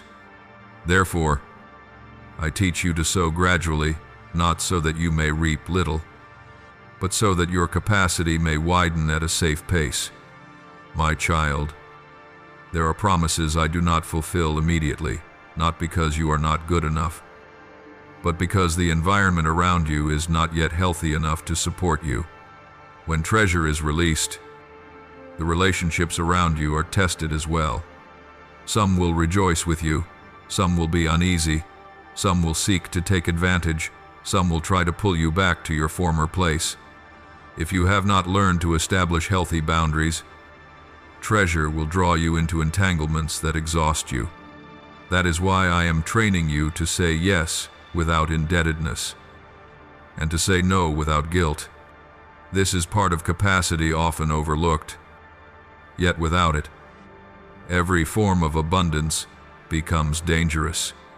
You also need to know that treasure does not come to resolve every inner conflict. On the contrary, it brings you closer to the conflicts that remain unresolved. If you have not learned to be reconciled with yourself, treasure will magnify fragmentation. If you have not learned to forgive, treasure will give you more reasons to hold on to bitterness. That is why I lead you through seasons of inner reconciliation, not to delay joy, but to protect it. Joy that is not protected quickly turns into the pressure to maintain appearances. Beloved child, do not be afraid when you realize you still need to be strengthened. Awareness is not regression. Awareness is the sign of true maturity. I am not looking for those without weaknesses. I am looking for those who know their weaknesses and do not allow them to take the wheel. When you live with that kind of alertness, treasure is no longer a frightening test. It becomes a natural part of the journey, arriving neither earlier than what is safe nor later than what is necessary. So if today you feel yourself being expanded little by little, allow that process to be completed. I do not only give treasure, I give the capacity to carry treasure without losing your soul. And when you step into the day of receiving, you will not tremble for fear of dropping it. You will walk with the steadiness of one who has been trained, not allowing what you have to define you, but using what you have to fulfill the assignment entrusted to you within my greater order. There is a very thin boundary that you only touch as you draw near to treasure the boundary between possessing and being possessed. Before that boundary, you may think that more resources are all you need. Beyond it, you realize that resources always require an inner master who is fully awake. I do not give treasure to sweep you into uncontrolled acceleration. I give treasure to teach you how to govern growth with wisdom. This distinction determines whether you will live in freedom or under a subtle pressure disguised as success. My child, many do not receive what was promised because they have not learned to distinguish between the desire to move forward and the fear of being left behind. These two motives look similar, but they lead in completely different directions. The desire to move forward is nourished by vision and responsibility. The fear of being left behind is nourished by comparison and impatience. When treasure is released, fear of being left behind causes you to clutch, hoard, and defend. The desire to move forward causes you to arrange, distribute, and serve. I do not give treasure to hands clenched by fear. I give it to hands that know when to open and how to close at the right time. You need to understand that capacity is not merely the ability to endure, but the ability to orient. When resources increase, the number of possible paths also increases. A person without orientation is exhausted by choices themselves. A person with orientation uses choices as tools. Orientation does not come from external goals. It comes from values that have been deeply engraved within. If your values are unclear, treasure will pull you in circles among what is merely possible without ever leading you to what is necessary. That is why, before I open the treasury, I clarify values. Before I increase speed, I recalibrate the compass. This is how I protect you from running very fast while heading in the wrong direction. There are those who do not receive even when they are promised. because they desire outcomes without accepting consequences. Treasure always carries consequences with it: greater responsibility, higher transparency, and a deeper demand for self-governance. When these consequences become clear, many step back, not because they are evil, but because they are not yet ready for the level of clarity that treasure requires. For treasure blurs old escape routes. It does not allow you to hide in ambiguity, and if you are not ready to live clearly, treasure will unsettle you rather than set you free. I want you to hear this so your heart can be at peace. Not receiving does not always mean losing. Sometimes, not receiving is being preserved from an unnecessary fracture. There are promises that only become blessings when you enter them with full readiness mind. Emotions, relationships, and rhythm of life. I do not give halfway and leave you to patch what is missing. I give when you are steady enough that you do not have to pay with your soul. That is not cold delay, it is care with long-range vision. My child, treasure also tests your ability to set boundaries. When there is more invitations will come, not all of them bad, but not all of them meant for you. A person who does not know how to set boundaries confuses opportunity with distraction. A person who knows how to set boundaries preserves energy for what is essential. Boundaries do not make you poorer. Boundaries preserve capacity. And preserved capacity is the foundation that prevents treasure from leaking through the invisible cracks of an overloaded schedule and layered expectations. There is a scripture that quietly yet powerfully reminds you of this principle. Each one should test their own work, and then they can take pride in themselves alone, without comparing themselves to someone else. These words do not encourage isolation. They protect you from the engine of comparison, the very force that has caused many to lose their capacity.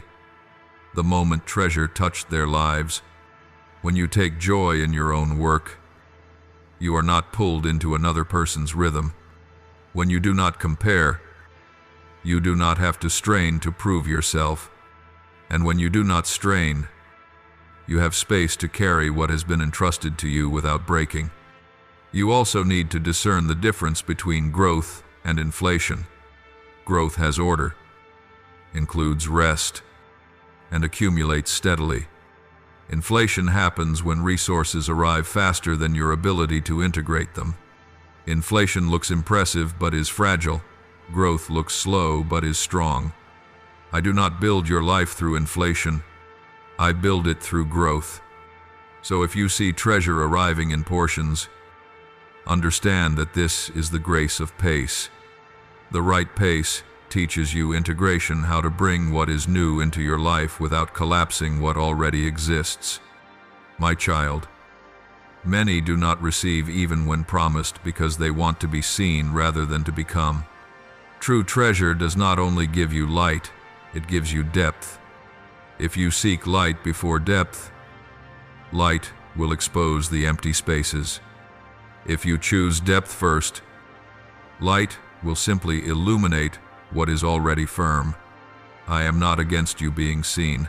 I want you to be seen in the right way, as one who knows what they are carrying and why they are carrying it. So if today you are being led through lessons about boundaries, pace, values, and self-governance, do not consider them useless loops. They are the framework of capacity. When that framework is complete, treasure will no longer feel like a frightening test. It will arrive as a natural continuation of the person you have become. You will not need to grip tightly out of fear of loss. You will know how to arrange things because you understand purpose. You will not be possessed. You will possess with freedom. And on the day the treasury opens fully, you will realize that the most precious thing is not what rests in your hands, but the steady peace with which you walk among many things entrusted to you. That peace is the clearest sign that you have become able to carry, not to keep for yourself, but to use in the right place, at the right time, for the right people within a greater order that I have quietly established for you long ago. There is a way heaven operates that human beings often miss, precisely because it makes no noise. When people expect a transition, they usually imagine dramatic signs, obvious upheavals, public announcements, or moments that demand everyone's attention. But that is not how I work. What is most enduring often arrives in silence, like roots growing deep beneath the soil, long before the tree ever appears in the light. A true transition does not need spectacle, because it does not require the crowd's agreement to be valid. It needs the right timing and the right person, and that is enough. My child, understand this, so your heart may be at rest when I bring a transition. I do not apply pressure. I do not use fear to force you to move forward. I do not threaten you with loss if you fail to seize the moment in time. Those methods belong to human systems, systems that rely on control in order to function. My order is altogether different. I honor the pace of maturity, because only what is received in inner freedom can be carried and preserved over the long term. When you feel rushed, cornered, or compelled to decide in panic, you can be assured that this is not how I am leading you. My transitions usually begin with a very subtle shift within you, a new awareness, a quiet clarity. A sense of it is time that does not need to be explained to anyone. You do not need to announce it. You do not need to prove that you are entering something new.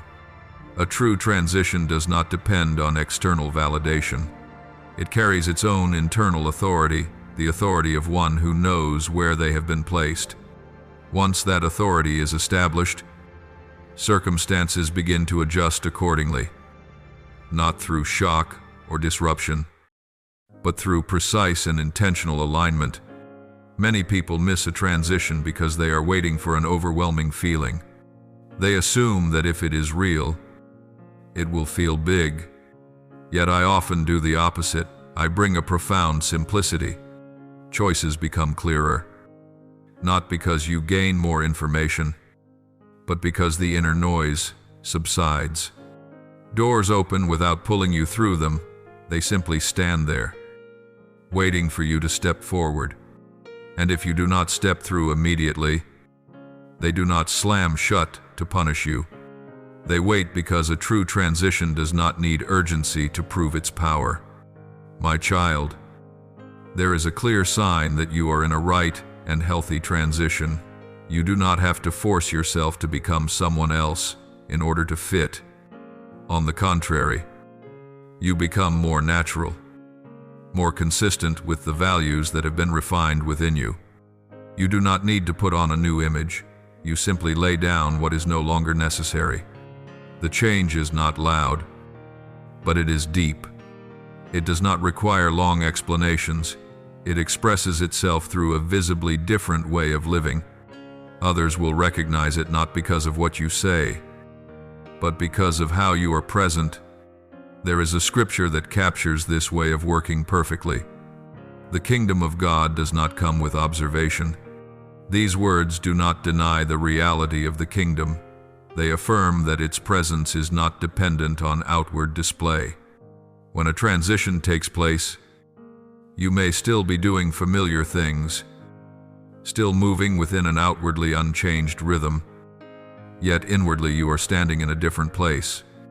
And from that new position, you make different decisions, establish different boundaries, and respond to pressure in an entirely new way. I want you to understand this. A true transition does not need to be defended with explanations. If you find yourself constantly persuading others that you are on the right path, you may be leaning too heavily on external approval. A genuine transition carries its own certainty, not rigidity, but calm assurance. You do not argue with voices of doubt. You do not fight suspicious glances. You simply continue walking in what you know to be right. In time, that consistency will speak on your behalf.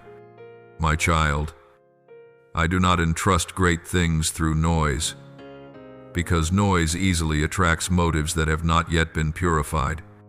I entrust them in silence, to protect what I am giving from unnecessary interference. When you are transitioned in this way, you are not drawn into the whirlwind of attention. You are given space to learn how to carry what has been entrusted to you with humility and alertness. And this is precisely why my transitions are not showy, not coercive, not threatening, because they are built on the foundation of freedom, not pressure. If today you feel as though you are standing at a new threshold with no fireworks, no loud summons, no noisy affirmation, do not be troubled. You may be very close to a true transition. Let your heart settle. Walk forward with honesty and peace. What needs to come will come, not because you fear missing out, but because the order is already prepared. And when the transition is complete, you will look back and realize that what changed most was not the circumstance, but that you became someone able to carry what was entrusted without needing noise to hold on to it. You may be used to thinking that when something comes from me, it must arrive with unmistakable certainty, strong signs, clear confirmations, or a feeling that cannot be mistaken. Yet the truth is that many of the most important transitions come in a state that feels almost ordinary. There is no thunder, no pressure to act immediately, no voice urging. If you don't seize this now, you will lose it forever. I do not work by activating the fear of missing out. I work by awakening awareness.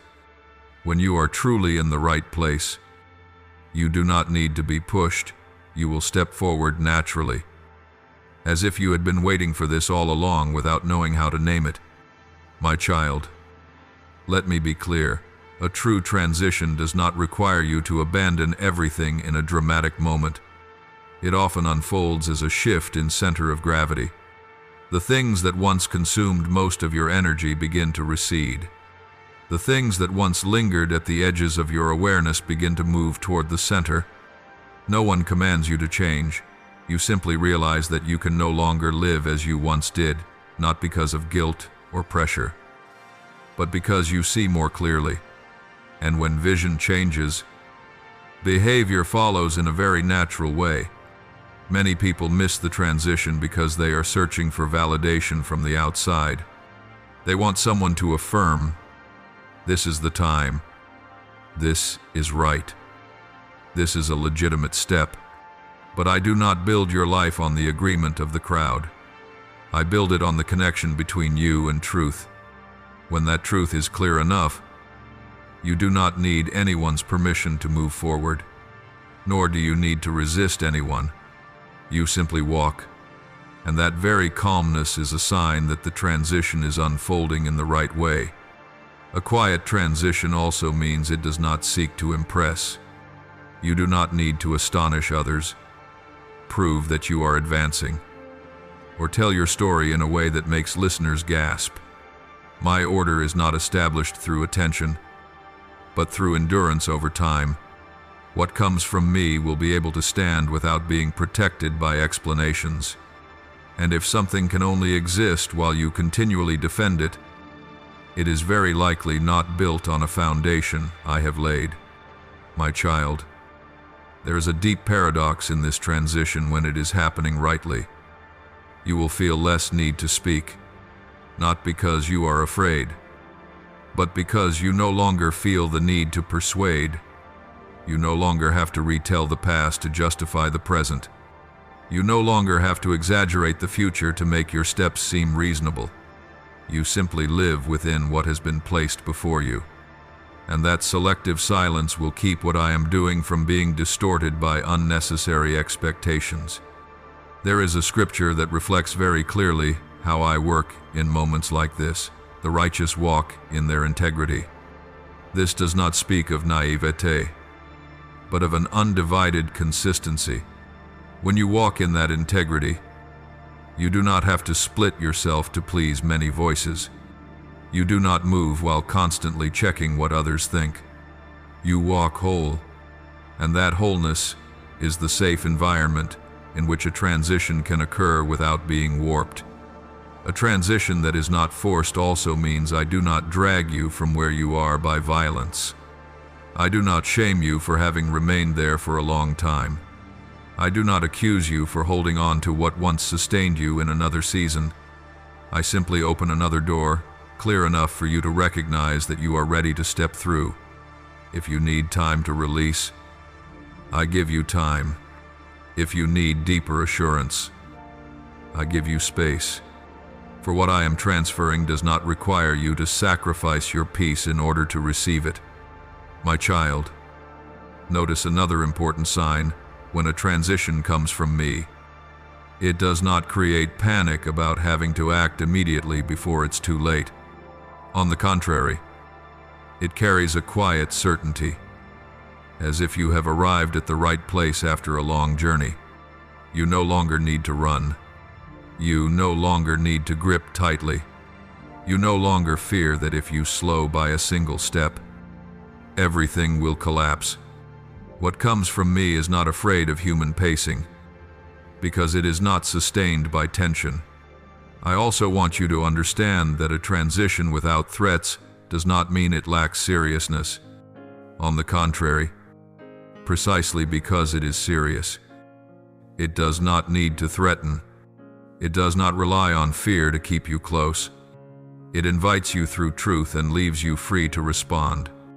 And when you respond in freedom, you will carry what is entrusted to you with a different spirit, not the spirit of one who fears loss, but the spirit of one who knows they have been entrusted with care. In this season, you may notice that the greatest changes are not announced with words, but revealed through small choices. How you allocate your time, how you respond under pressure, how you say no to things that once unsettled you. No one applauds those choices, yet they are precisely what is shaping you into someone who can stand firm in a new position.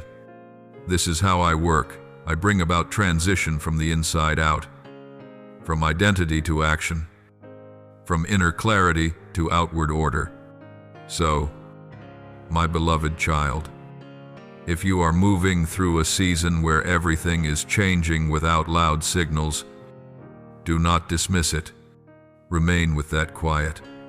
Observe how your inner world is being rearranged. Allow what no longer fits to fall away on its own, without forcing it. When transition unfolds this way, it leaves no exhaustion behind. It leaves steadiness.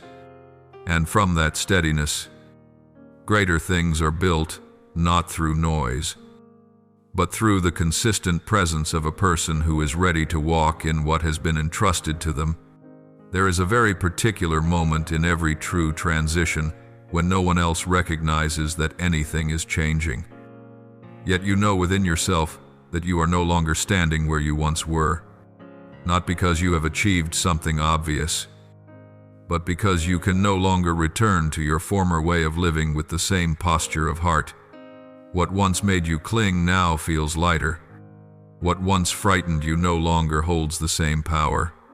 That quiet shift is the clearest sign that something deeply real is taking place. Transition does not require trumpets. It requires an inner life ready to leave an old position without needing to tear everything down.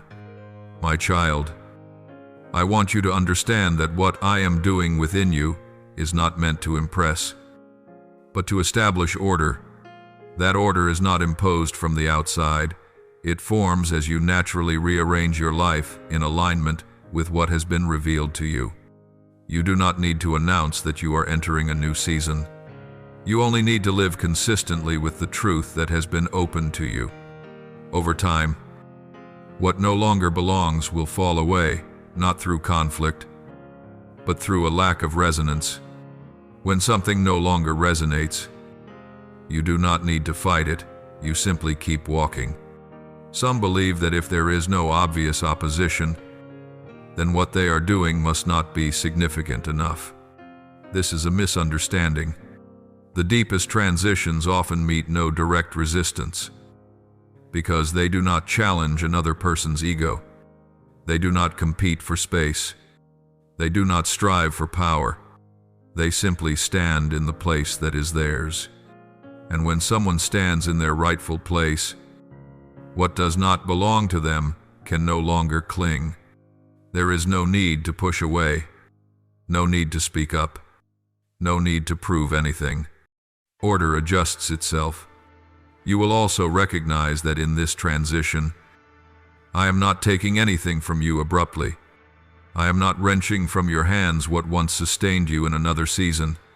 I give you time to release. Letting go in freedom always endures more than letting go under pressure. When you release because you see clearly, you do not carry bitterness. When you release because you are forced, you carry wounds. I do not want you to step into what is new with fragments left unhealed. That is why I allow you to move slowly, yet securely to leave, but not to sever ties in anger. My child, a quiet transition also means that you do not need to change roles. You do not need to become another version of yourself to be worthy of what is new. You only need to become fully yourself. This matters deeply, because many people lose themselves during seasons of change. They put on images that are not theirs, speak words that do not come from depth, and then grow weary from sustaining a self that is not true. I do not call you to that. I call you to enter what is new through a refined authenticity, not through a new mask. In this season, you may notice that people who were once very close begin to remain behind, not because of conflict, but because your rhythms of life are no longer aligned. That may sadden you, but do not let it cause you to doubt. Not every distance is a loss. Some distances are signs that a new order is taking shape. When you no longer have to shrink yourself to fit an old space, you are being freed to stand upright in a new one. And that freedom does not require long explanations. It only requires honesty with what you have come to see. I also want you to pay attention to this when transition unfolds rightly. You do not become harsher, you become gentler in a grounded way. You no longer react intensely to what once triggered you. You do not need to win every conversation. You do not need to be understood immediately. That calmness is not indifference.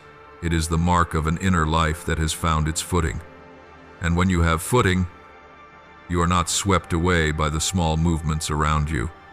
You walk straight not out of stubbornness, but because your direction has become clear.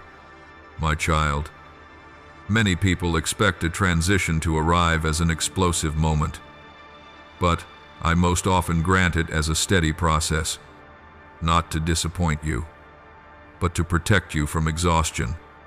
What comes too quickly often has to be held by tension. What comes in the right rhythm can be held by life itself. I do not want you to step into what is new fueled by adrenaline. I want you to enter it with enduring stability. For what I am preparing is not for a single moment, but for a long journey ahead. You will realize that when the transition is complete, you do not need to look back for confirmation that it has happened. You simply notice that you are living differently without strain, without forcing, without constant reminders. You allocate your energy differently. You choose differently. You say yes and no with a clarity you did not have before. And when you look back on the road you have traveled, you will see that there was no sharp boundary, only a gentle yet persistent current that carried you from the old position into the new. My beloved child, allow this transition to unfold fully in its own way. Do not try to make it bigger just to feel secure. Do not make it loud to feel that it is real. Do not push yourself to move quickly to prove that you are not missing out. What belongs to you will not leave because you walk slowly. What is entrusted to you will not require you to hold it with anxiety. When you are in the right place, peace itself will be the strongest confirmation. And one day, when you are standing firmly in the new position without needing to name it, you will understand why I chose this quiet path. For what is built in silence often has the deepest roots. What does not need display often lasts the longest. And what is not forced is preserved by love, not by fear. That is how I bring about transition, not to draw attention, but to establish life. You once thought that abundance was the destination, the reward for those who have endured long enough, been faithful enough, and overcome enough trials. But I want you to see more deeply, because if you view abundance only as a reward, you will carry it with a consumer's mindset rather than a steward's heart. And what is received with a consumer's mindset is quickly depleted. True abundance is not given to end a journey. It is entrusted to begin a new season of responsibility. When I place something in your hands, I do not look only at how you endured in the past, but at the future, what you will do with what has been given.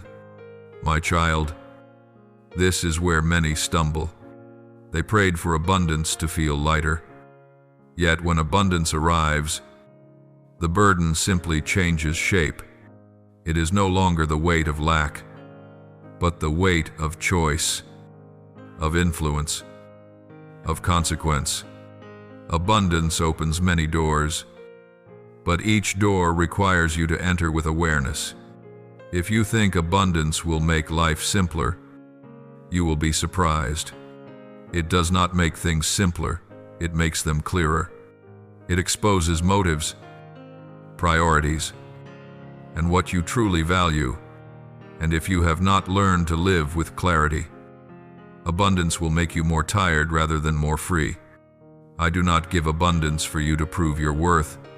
I give abundance because I trust you enough to entrust it to you. There is a great difference between a reward and a stewardship. A reward belongs to the receiver. A stewardship still belongs to the giver. And the receiver is only the manager. When you understand this, your posture toward abundance changes. You no longer ask, "How much do I get?" but instead, "How should this be used so that order is not distorted?" That question keeps your heart humble when your hands are full, and keeps your spirit free as responsibility increases. There are those who cannot hold abundance not because they lack discipline, but because they lack a framework of meaning. When you do not know why something is entrusted to you, you will use it to fill other voids: the need for recognition, the need for security, the need for self-worth. But abundance was not designed to fill those gaps. It was designed to flow through you. If you hold it back to patch your soul, the flow will clog. And when the flow is blocked, pressure increases, even if outwardly there still appears to be much. My child, I want you to know that when abundance is entrusted, I do not stand at a distance watching. I am still there, not to control every decision, but to walk with you in stewardship. I teach you to ask before you act. I teach you to discern between true needs and desires disguised as needs. I teach you to give without self-exaltation and to retain without selfishness. These lessons do not come before abundance appears, they come alongside it. Because only when there is something to manage do you truly learn how to manage. There is something very important you need to remember. Abundance is not the measure of my love for you. My love does not increase or decrease according to what you possess. If you tie abundance to your sense of worth, you will fear losing it. And when fear of loss takes hold, you will cling tightly, become defensive, and gradually lose your inner freedom. I do not want you to live that way. I want you to understand that your value comes before abundance, not after it. Abundance is simply a tool for you to fulfill what has been entrusted to you in this season. It is not proof that you are greater than others. When abundance is given as a trust, It always comes with new questions. Who benefits from this? What needs to be protected? What should be invested in for the long term? Not merely for immediate gain. These questions may slow you down, but they keep you aligned. Those who see abundance as a reward will ask, how can I enjoy this the most? Those who see abundance as a trust will ask, how can I steward this most faithfully? And it is precisely this difference that determines whether abundance will remain with you or simply pass through your hands. My child, there are responsibilities that appear only when your hands are full. Responsibility toward those who are affected by your decisions. Responsibility for your own rhythm of life so that you are not swept into a cycle of depletion. Responsibility to truth, not using abundance to cover what needs to be healed. I do not say these things to frighten you. I say them to lift you into the position of one who is trusted. For only those who are trusted are entrusted, and only those who understand that they have been entrusted can hold what is given without being distorted by it. You will also realize that when abundance comes as a trust, comparison loses its power. Comparison is the language of reward. Who has more? Who received first? Trust does not operate by that logic. Each person is entrusted with different work at different times, for different purposes. When you understand the work entrusted to you, you will not be unsettled by what has been entrusted to others. You will focus on faithfulness, not on visibility, and that focus will protect you from the subtle deviations that often arise when abundance begins to blur boundaries. So, my beloved child, if abundance is drawing near or has already touched your hands, receive it with awareness. Do not rush to call it a reward, lest you live merely to consume it. Call it a trust, so that you learn to carry it with humility and responsibility. When you carry it this way, abundance will not weigh you down. It will become a flow that serves life within you, through you, and far beyond you. And this is the deepest purpose of what I am giving, not for you to stop and rest in fullness, but for you to move forward in the role of a faithful steward, knowing that what you have does not end with you, but has been placed in your hands because a greater order is being brought into being. When abundance begins to flow into your life, the first thing I seek is not excitement, but the realignment of your heart, for abundance, if not rightly positioned within, will quickly become a new standard by which you measure yourself.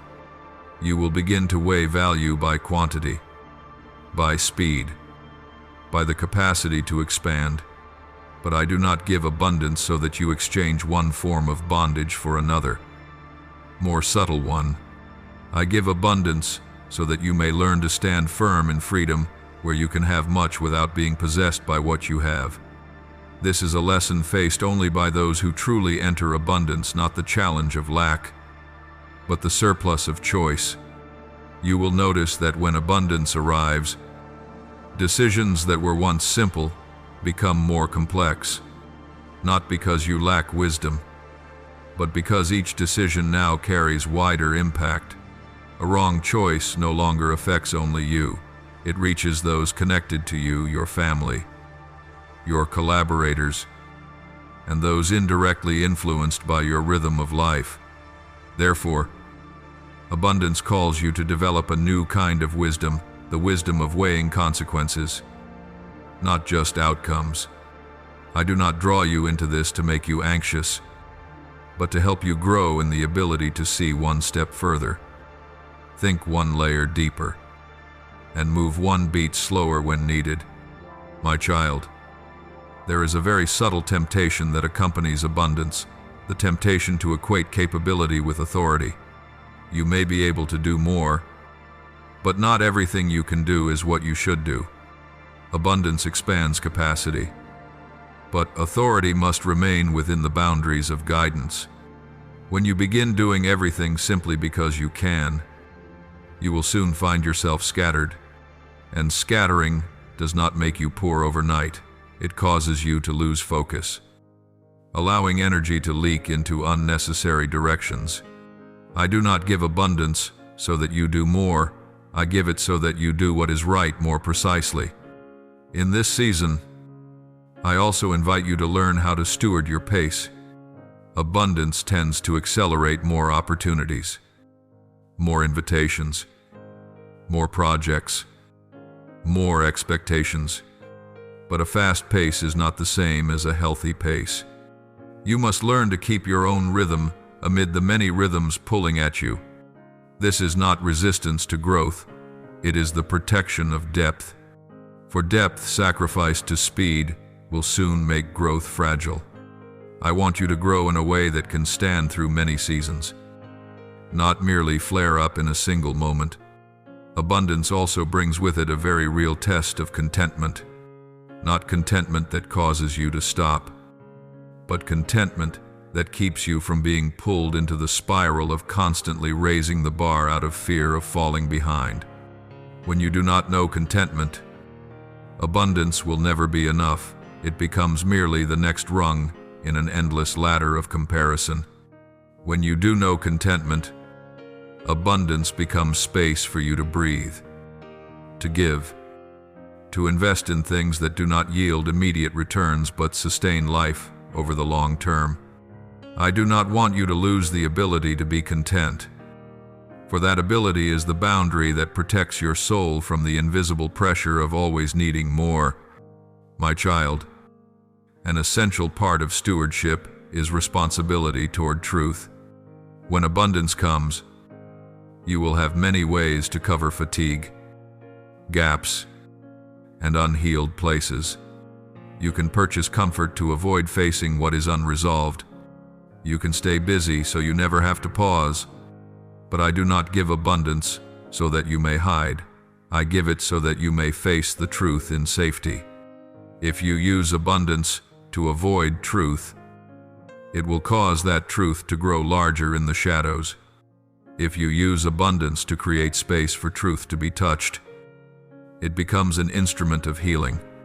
You will also learn that abundance requires faithfulness, not only in major decisions, but in the smallest details: how you manage your time, how you keep your word, how you treat those who bring you no obvious benefit. These things are not visible, yet they form trustworthiness, the very quality true abundance seeks in order to remain. Those who are faithful in details do not panic when responsibility increases. Those who dismiss details soon find themselves overwhelmed, even while appearing successful on the outside. I want you to understand that stewardship does not steal your joy, it shapes it. Joy no longer comes from consumption, but from seeing what has been entrusted to you generate life beyond yourself. This joy is deeper, more enduring, and not dependent on passing emotions. When you begin to taste this kind of joy, you will no longer be driven by the need to prove yourself. You will know you are in the right place because what you manage is bearing healthy fruit not only for you, but for those around you. My child, there will be moments when you must make unpopular choices to protect the order of what has been entrusted to you. You may say no to things that look very appealing. You may choose to slow down while others accelerate.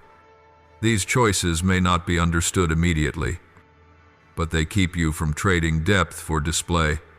I am with you in those decisions, not to applaud you, but to ensure that you are not alone when you choose what is right. So if you are living in a season where abundance comes with many new questions, do not be afraid. Those questions are signs that a stewardship is being activated. I do not give abundance so that you may rest from responsibility. I give it so that you may step into responsibility with maturity. And when you walk in this way without strain, without performance, without avoidance, abundance will not weigh you down. It will become an ordered flow, sustaining life, expanding influence, and keeping your soul free even when your hands are full. There is a very quiet moment in your journey when you realize that what I have done in your life no longer needs to be proven.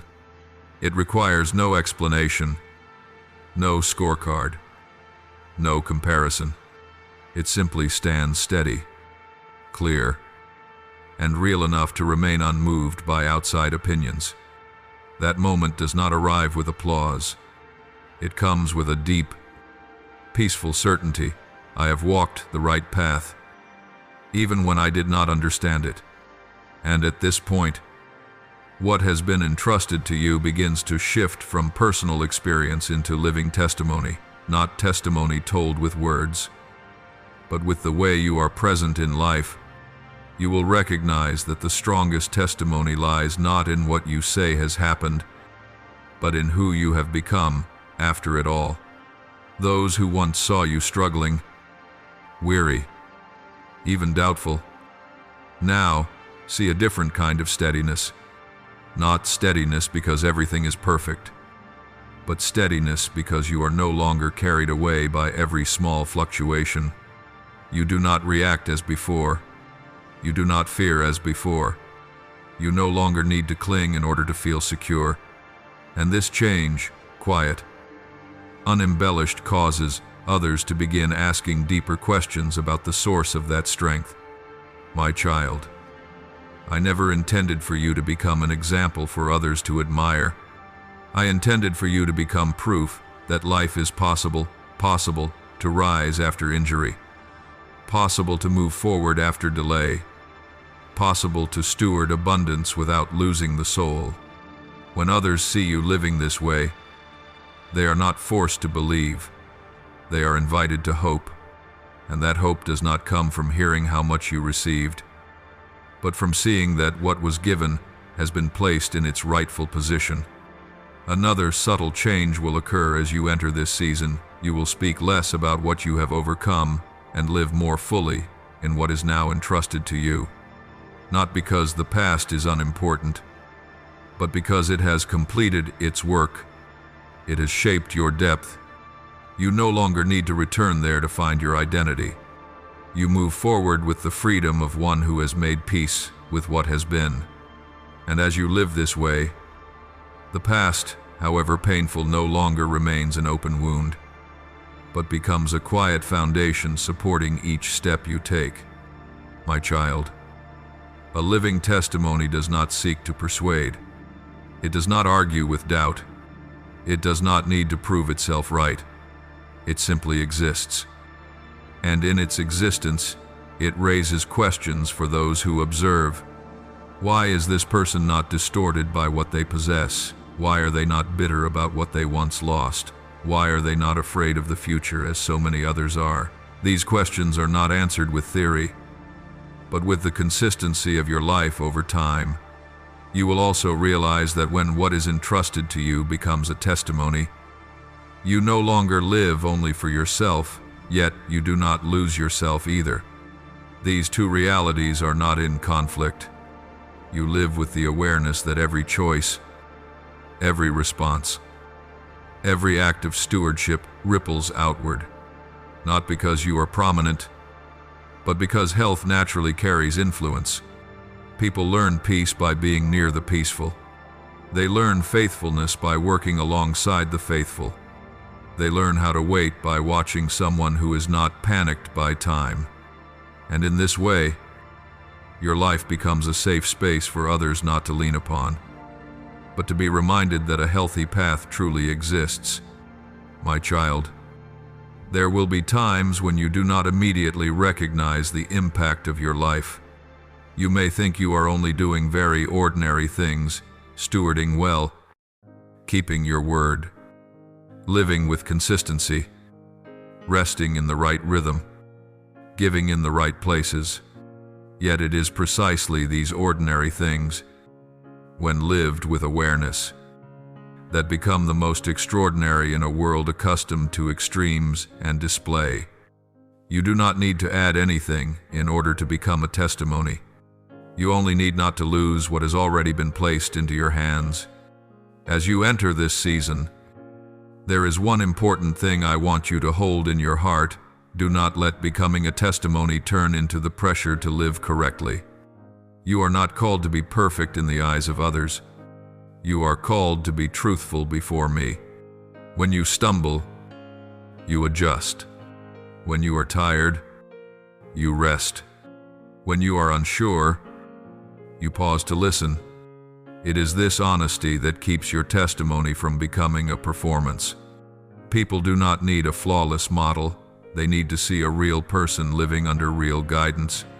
My child, what has been entrusted to you does not end with receiving. It does not even end with managing it well.